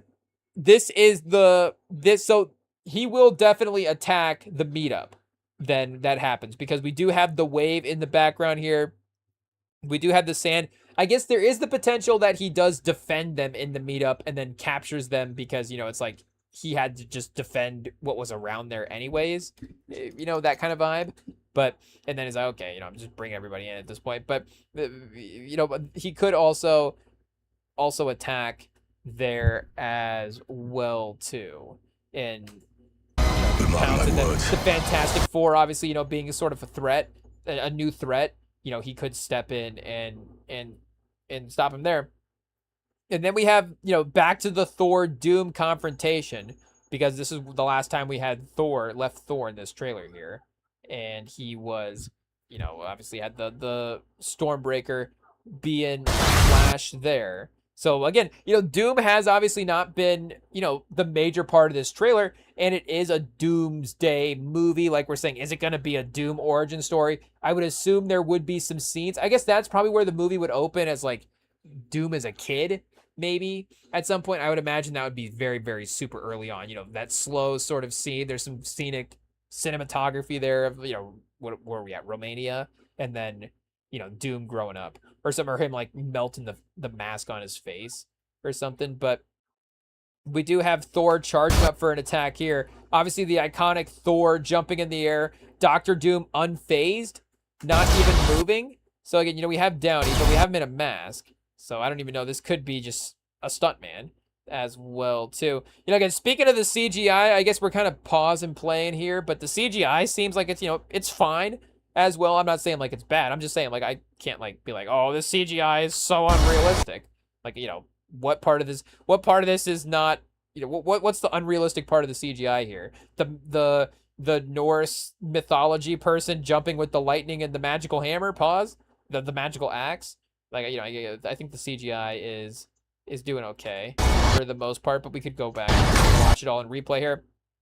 I guess maybe this part is where it starts getting a little, but there's just so much going on here as well too. You've got these guys in a cosmic world. You've got a Dr. Doom. You've got Thor. You've got Stormbreaker. You've got Dr. Doom's armor. You've got the effects that they have to make when they clash. You have Thor's entire charged up vibe as well too. It's like people criticizing the Flash CGI, which it does get a little tough there at times. I'm not gonna lie. That's where you start going like, okay, I see like did we finish rendering this? Like, what happened? But, you know, it's like there's so much going on that you have to do there with him running, and just how are you translating the speed and then warping the city and then the effects around him as he runs. And it's just like there's so many moving pieces there that this is where CGI starts to get tough. Is now we're just making an animated movie at this point. We're just laying it on top of real life. But, you know, again, obviously the attack mirroring some of the Thanos stuff. And yes, Thanos is CGI as well, too. They obviously did a great job with that. But Thanos doesn't require a lot of CGI outside of Thanos, if that makes sense. Again, it's not like he's generating powers and stuff like that. He's just a powerful dude that carries the rings. And the rings do get powerful as well. And I guess the CGI in that, you know, is just pretty solid all the way around. But I guess that might be a little tough there, the cutout. We have to go back to that real quick. Let's see what we got. Okay, chat, should have gone for the head, which he is trying to do. I guess you see the angle of the hammer called the axe. Like, it does look like it would have been, honestly, it looks like with where the front of this axe is, it might have missed him. Honestly, Dr. Doom probably could have just left it, you know, just Thor takes a swing and just misses, it just comes up short and just like totally whiffs. And Dr. Doom just like, oh man, like, you know, this is going to be easier than I thought. But yeah, what do we have here for this last? Okay, yeah, see, I guess, you know, it just depends on how quickly you look at it, because, you know, you sit with it for a second, pause. Like, the shading here around him is not bad. You would have, I guess, you know, the backlighting, pause, with the sparks. So maybe, you know, again, we're getting critical around the top of that here. You know, you're lighting up his eyes, you're lighting up the sky. You've got Doom, you've got, again, the Stormbreaker, you've got all this lightning here. So there's a lot of pieces. You got the suit you're trying to animate underneath that. You know, you're prompting Claude to do this for you. And, you know, that's probably difficult as well. So you have to give the animator some leeway. But, you know, again, this seemed to be a pretty effective scene here. Doom, the mask, the first time we see the face up close for Dr. Doom, and definitely very terrifying as well in this movie. You know, hey, yo, is that Downey under there, chat? Who's to say? Yeah, you know, stopping Thor with ease. And, you know, what are they going to need? They're going to need a miracle here. So this is, you know, an interesting scene as well, too. You know, we do have, again, is this a continuous scene, this sequence here? Because we do have Thor with a character in the foreground, make no mistake, and they're on a spaceship. It does look very similar. He's got Stormbreaker in the left. He does, I believe, have Mjolnir in the right. We do see that as he is walking. So this is, again, where it could be mixed up. Like, we could have two scenes being interplayed back and forth here. He's got Mjolnir in this hand, and I guess we assume he's got Stormbreaker in the other. But this could be a third scene, because I don't really know what this environment is here as well in the background.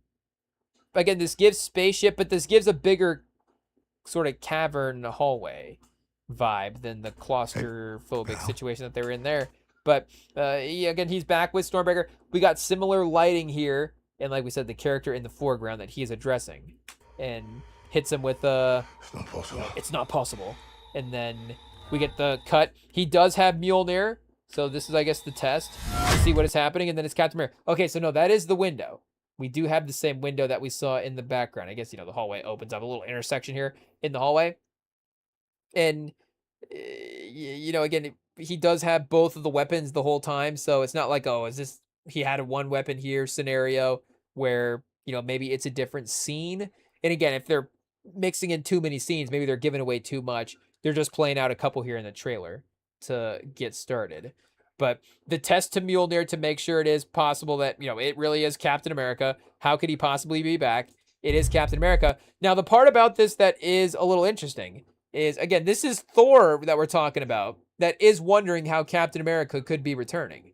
Now, again, Thor himself has obviously, you know, I guess been lucky enough to avoid death a couple times, but Thor is Loki's brother, his half-brother, and Loki has returned from the dead about 17 times at this point in the MCU. So just the idea of somebody making a return, like, Thor should probably be the most accustomed to it. Like, Cap should walk by in the hallway and he should just be like, hey, what's up, Cap? And he's like, and then he should walk back and be like, I didn't even really, you know, I'm sorry. Every time somebody leaves, every time somebody around me dies, they just return, you know, in the next movie. So I should have just assumed. But, you know, like, again, he's literally witnessed Loki, like, just time and time again, fake him out. And just, you know, speaking of some of these fight scenes that we're watching here via this playlist, I know we should probably shout out this channel.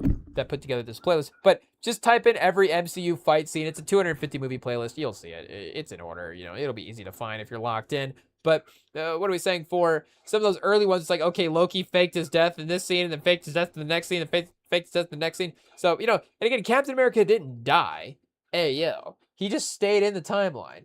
And we know the timeline is literally just so infinitely crazy at this point. It is starting to borderline on, okay, like anything is possible. They could just, you start to get a little into that Arrowverse lane where Arrow itself didn't really get into the multiverse stuff, but the Flash show, which, again, I really did love the Arrow show back in the day. So I was going to give the other shows around it a chance, just being a part of the universe. But, the Flash show did get to a point where just and I guess Arrow did get to this as well too, just not via the multiverse, which maybe even made it a little more ridiculous. But you just start bringing in other characters from the multiverse. Like there was this one guy that, again, was a Loki. Like he just kept dying and they just kept going to other multiverses and just like other scientist versions of this guy would keep popping up. I guess that is some of the comic stuff.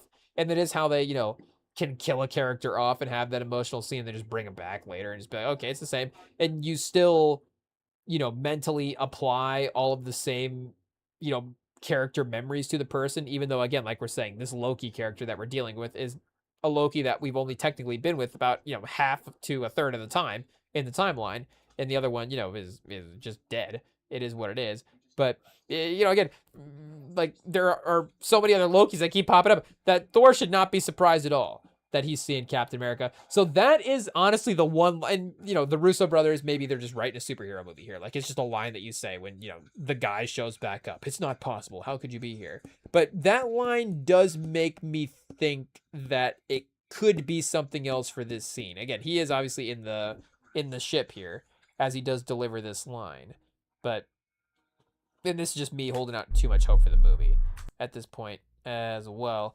But Cap is back. So obviously we will have to see, how that plays out. Is it the same Captain America that does get old and now he's interrupting that storyline? He's like, wait a second. I went into the same timeline and then found out that girl I was kissing earlier was my niece in this timeline. So I'm going to just go ahead and step back out into a different timeline and then recorrect that. Maybe he's on the mission there. But, who's to say that this is just a different Captain America as well too. So it's like this Captain America never experienced anything that we saw in Endgame and Infinity War. And it's like, okay, it's the same actor at the end of the day. So it's all the same. But it's like, okay, Thor, you should probably be a little more accustomed to the idea of a guy just being back, especially when, again, the last time we saw him, he was just old. He wasn't necessarily just dead as well too. But, I guess maybe Thor is not the most clued into stuff. So, and obviously Thor is a little on the Joey Tribbiani track for Friends. Joey Tribbiani like starts off as just like a kind of a normal actor, failing actor playboy. And by the time they're done with it, it's like Joey Tribbiani. He's like, he can't live on his own. It's like Monica and who's Chandler. Hey, I was Matthew Perry, but Monica and Chandler have to like have a room for Joey in their garage because it's like Joey is just helpless. But so like, it's starting to get, is Thor starting to get a little bit like that? Where it's like he can't be without another group of superheroes. He's always on somebody else's spaceship, and he just constantly just like doesn't remember the fact that these timelines are out there and these people just pop back up. Hey, yo. But I guess there are a lot of other people in Thor's life that he's lost and they haven't popped back up. He's like, where's Natalie Portman? Hey, yo. Or again, he obviously Anthony Hopkins not popping back up as well too. Odin's sleep is he's done, chat. Odin is like I'm in for the deep sleep at this point. I guess what's the name of his mom? Helga or Frida or something like that. One of those Norse names. But Frida Helga probably is just also done. It is what it is. Unfortunately for Helga, they can't bring her back. But Steve Rogers, I guess he's really shout out. And hey, into the countdown clock. We do like that. I don't know if we're revealing anything new here in the logo. Obviously, we do have, I guess, the TVA Sanctorum, like mosaic window situation here with the Doom setup. Maybe this is Doom's situation. Obviously, like what are we saying? For Kang, he had that office at the end of time, nice private office there. You have to literally go to the end of time to get some privacy, in an office. But, he had that space. That could be like this for Doctor Doom because it is green. So I don't know if it will have the A for Avengers in the Doom Tower itself, but, for marketing purposes, I think that would make a lot of sense there. This part is a little corny. See it in Infinity Vision. I don't know if that's a real thing or if they just invented that for this, because like Dolby Vision, I feel like would be, or see it in IMAX or something. But see it in Infinity Vision, hey yo, this isn't even real. Infinity Vision. Let's see, theaters. What do we have here? Infinity Vision, official website. A certification for premier large format theaters. So it might be just, again, general theaters. According to Disney, there are 75 Infinity Vision certified PLF theaters in the United States and 300 internationally as of April 2026. The program will begin in September 2026 with the re-release of Avengers Endgame and Avengers Endgame Encore.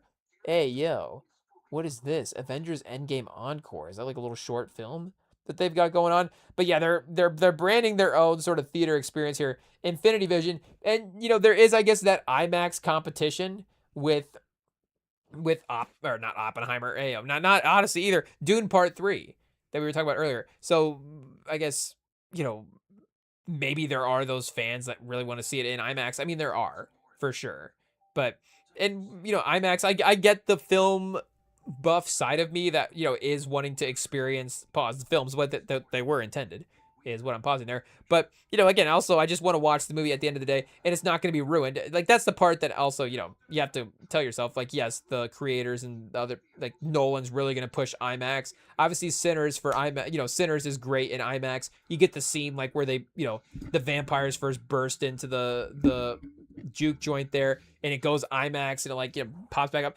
like all that stuff is great. But also Sinners is still a 10 out of 10 movie if you watch it in a theater as well too. So I get the idea of branding a theater experience though around it as like a visual thing around it besides IMAX to just have, I guess, that other element that maybe we're used to. But Infinity Vision, I was like, okay, we might be trying a little bit too much here. There might be one too many moves for the end game drop, but I guess they're just making up. It is what it is. So 12/18/26 is Doomsday. They're not moving. Again, we are gonna get the double release at this point. Pause. They're obviously Disney doesn't want to lose the battle, I guess. But like we said, it'll work. And we already have the name branded for it. People legitimately want to go see both movies anyways. If one movie was dropped in August and one movie was dropped in January, like you're still going to go see both movies. So, it's like, okay, I guess there is a little bit tougher that they're, both the same week there. Maybe have to, can't go both the same weekend, one weekend, one the next, maybe be a little responsible that way. But otherwise, I'm going to see these two movies. So it doesn't matter if they're both dropped on December 18th. They're getting my money either way. It is what it is. So, again, for Marvel and for Dune, they're both going to be fine. But I really just don't think that there is like a, like I'm saying, a bad competition for these two movies. I don't think you can just put two movies up and just call it an event.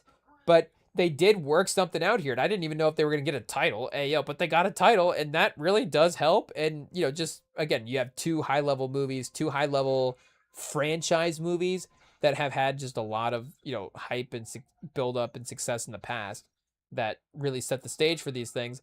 But, again, I never saw the reason for them to move. And I guess, again, for IMAX theaters being the main reason, to me, that's not enough. It is what it is. But, we got the first trailer under the belt here, out of the way for Marvel. And like I'm saying, I am excited. I am genuinely excited. I don't care what the critics say. The critics there, and I don't know what's going on. Like the critics in some ways are, I guess we can look into it and see. It could be lots of things going on. But in some ways the critics are, I feel like, more generous than ever. Like it seems like it's like, okay, we're having more 80+ Metacritics, more really great Rotten Tomato scores than ever. And then sometimes the critics, you just go, man, when they don't like a movie, this movie, it appears to be the worst movie of all time. I say this happened to me, with a lot of movies, but this just happened to me with him. The movie that Jordan Peele produced at the end of last year, Justin Tipping. directed, I believe, if I'm getting that right, and I want to say maybe even wrote it as well too. But that movie got a 30 some on Metacritic. And you pull it up on IMDb, you see the big red, pause, you see the big red mark there for the score, and you're like, okay, like what does this mean? But I just watched that movie on Netflix, and that movie is great. That movie is a really, really fun, really enjoyable, really lean, you know, just hits a lot of the beats that you want it to hit for a horror movie that involves football with some great performances. It's like, what is not to love about this movie? I almost want to go as far to say that it was one of the, for me personally, one of my favorite movies that I've watched in the 2020s, that has dropped in the 2020s. Again, am I going to go as far as to say it's one of the 5 best, most fun movies that I've watched in the 2020s? But it's a ton of fun. And it's, again, really, really, for some reason, just not appreciated by the critics. So again, what does that mean? But whatever is going on there for, the balance between the negative and the positive review, it does seem like there is a little bit of extreme to both of those. And that's to say, again, cue up the mid review for Doomsday. But again, for what this movie can be, I think there is just a baseline of success, that a baseline of quality that is going to happen here with the people involved.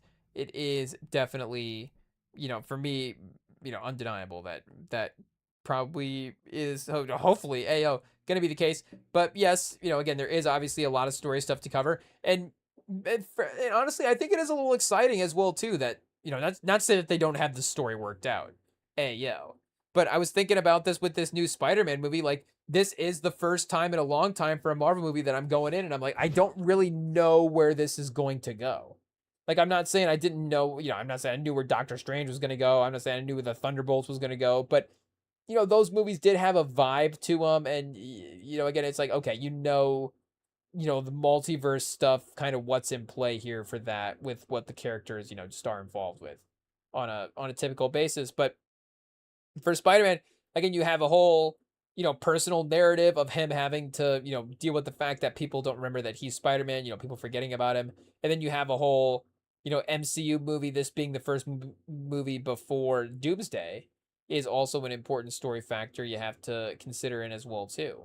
So, again, for the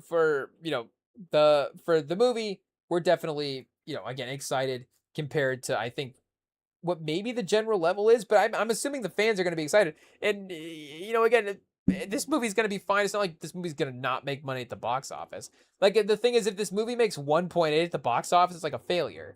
And it's like, but that's not really the case. Like, man, does this movie have a $500 million budget? Like, even if it does, again, there's no way it's going to not make $1 billion. So yes, maybe you want it to make 2 to make it be a certain place in your investment. And yes, you need your big budget movies to be able to fund smaller projects and stuff. I get that. So I'm not necessarily going to sit here and criticize, again, the idea of it, long term being a good thing for, smaller projects. But, again, I just think for what the level of expectation is, and I'm not necessarily one for lowering expectation going into a movie as well, too. But I think there is a level of benefit of the doubt that needs to be given, and, a level of realism about what these movies are as well too, being more, family PG-13 oriented, superhero movies. But, again, like I'm saying, I trust the Russo brothers. I trust Downey. I trust a lot of other people in the cast to, have a really, really great performance and a really great showing as well too. And I think that the, Spider-Man movie is obviously going to do well. And I think the hype for Marvel is going to get back in, in the spot that we were kind of wondering if it could be there.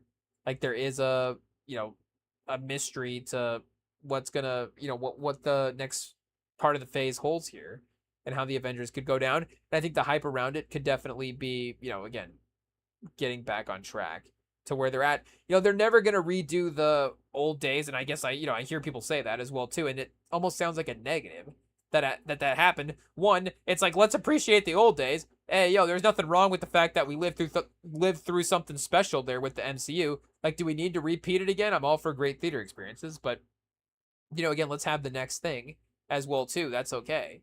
But again, like I'm saying, just because just because of where we're at there, then again, I think that it could still be a good film, good, fine, enjoyable, I say good, fine, but even that's just like I'm saying, that Tubi classic, throw it on, that watchable. At the end of the day, that's what you want it to be, right? Watchable. It's gonna make a ton of money, and you're gonna want to watch it again. So that I think it's gonna, still check those boxes, and then from there, again, everything else is gonna be extra. And maybe that's the new secret to going into movies as well too, is again, managing the expectations. I don't know, but like I'm saying, I just saw this with the critics. I don't know. I just feel like time and time again, not the critics that are not the critics are wrong, but the critics just seem to be at a divide with what they are getting excited about. And yes, be down on Marvel. It is what it is. But and maybe even be down on the rest of the phases after this. I don't know. But I think with what this movie is, with the people involved, I have too much trust in the people involved to not somewhat enjoy this movie. And the fact that Doctor Doom is doing the Nosferatu voice, like, come on, Chad. Again, there's too many good pieces here. It's undeniable. It is, and it's undeniable how good the movie could be with the Russo brothers directing it. I guess probably not as undeniable as our, middling Nosferatu impersonation. You can all, I will be impersonated as my bloodline demands it. So it's progressively getting worse. It is what it is, but that's okay. We have time, and we can study the Doctor. Can we study the Doctor Doom one here, real quick? As well too. I'm again guessing that is him that we get here. I don't know who the something something's coming is, but I assume afterwards it's something might not be able to deter. But before this day is done, before the sunrise, after the third day, you will submit to me. I am nothing but an appetite. Okay, Chad. Can we just quote Nosferatu? Can we just read the screenplay for Nosferatu in the Nosferatu voice? Why not? I'd make that a Halloween episode, Chad. Hey, yo. Nosferatu table read. I guess that's going to get crazy when we have to start doing the Ellen parts as well, too. Hey, yo, speaking of, doing the Ellen parts, Nosferatu. Whoa, hey, yo, okay, we're getting sidetracked. Though Robert Eggers directing a Marvel movie? I mean, come on, Chad. I mean, it is, again, just the fact that, the skill set of a Marvel character, just the fantasy worlds, the, fight choreography, all that stuff, could be fun to see. I guess Nosferatu does have some good, horror action sequences for sure, but he hasn't really done, like, big action sequences yet. I guess we could go see the werewolf, not big action sequence, like flipping a truck like he's Nolan or something like that. I'm just saying he hasn't done, like, fighting hand-to-hand type stuff yet. Maybe werewolf does get a little more aggressive that way. But again, like, Nosferatu's got some violence to it. It's not to say that this doesn't hold back, but it is just different. Vampires stalking, waiting in the wings, different type of thing. But yeah, either way, we are excited. So DMS Urban Sam Pod, let us know if we're not the only ones out there that are excited for this movie, because I imagine that,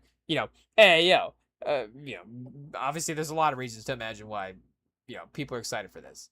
But I imagine that people are excited. But, again, in talking to some of the people around us, it's like, there is maybe that just sort of group think that can happen sometimes with just the critic thoughts getting out there and being like, okay, are we bummed? And I'm not saying we shouldn't hold them to expectations as well, too. Like, yes, let's hold them to expectations to be the best, but let's also, hold out hope that when we, when they make the movie, that they can do that as well, too. And like we're saying, they haven't disappointed with these characters yet. So I just don't understand the personal, mistrust with these guys. Like, they're not gonna botch. They're not gonna totally, I guess, the famous last words, they're not gonna totally botch it. Again, will it be better than Dune 3? Like, that's, a bit of a risk. We have that as like a 50-50 take right now. We're 50% committed to it, so we'll let you know. We'll update. This is a new segment on the pod. It's called Take Percentage. We just give you where we're at the percentage with the take, and then we can update you. So later, if we feel like we're like 60%, we're like, well, okay, like I'm kind of actually feeling like I believe it, we'll update. But then maybe the next time afterwards, I'll be like, you know what? It is Dylan Weeb, though. Zendaya, more important, versus Chalamet. Like, that's going to be pretty crazy. Maybe I'm 75-25 now for Dune. And then I guess what will really be important is, where we land day of and tracking it all the way through there. I don't, we'll see, I guess, how long take percentage lasts. But, right now, take percentage, I guess, for where we're at here is like we were saying, I guess, did we say 50-50? I guess was the right one. Hey, yo, chat, this fight scene on YouTube once again has the stamina bars on it as well too. The Winter Soldier versus Captain America fighting in the spaceship above the water is definitely, Winter Soldier draining power. Oh, Cap got him. Hey, yo. So, obviously, is this making me want to fire up some Marvel movies? It's making me want to continue to rewatch the fight scenes. That's for sure. I tell you, that's a good way to watch it. Nothing wrong with the exposition. Hey, yo. Again, that's been a strength of the Russo brothers. Like they literally have been able to handle the in-between scenes in those movies as good as anybody has in a Marvel movie. And then also, yes, have cool action scenes, have cool fights, have all the stuff that, hey, yo, you got to get in your movie. But I guess, we'll see. We'll see. So we got Spider-Man this week. We'll see. I don't know if we're going to get a double viewing of the Odyssey and Spider-Man in, but, probably try to sneak a Spider-Man viewing in there. And we'll see if we do a Spider-Man recap Friday. Obviously spoilers there. I would assume a lot of people would go see it as well too. So, hey, yo, just fair warning that's what it might be. Spoiler filled, Spider-Man reactions for Friday. But, either way, we'll be live Friday. Sunday, Tuesday, Friday is the schedule here on the live stream where you can join us. And, you can hit us up on the podcast feeds as well. You can DM us at RemingTonm on Instagram, like I said earlier. And, stay tuned for the summer stuff. I know we have no basketball on right now, but, football's right around the corner. We only hold out hope.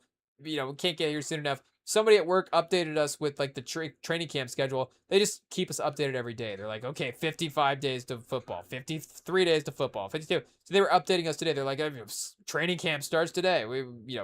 Physicals for Dak Prescott is, 2 p.m. It's like, okay, this guy somehow is like Schefter back here washing dishes. But, it's like, okay, keeping us updated on the schedule. Of course, like we're saying, we have NFL around the corner. And I don't know if we're going to start having crazy baseball takes here. I'm going to have to start watching way more.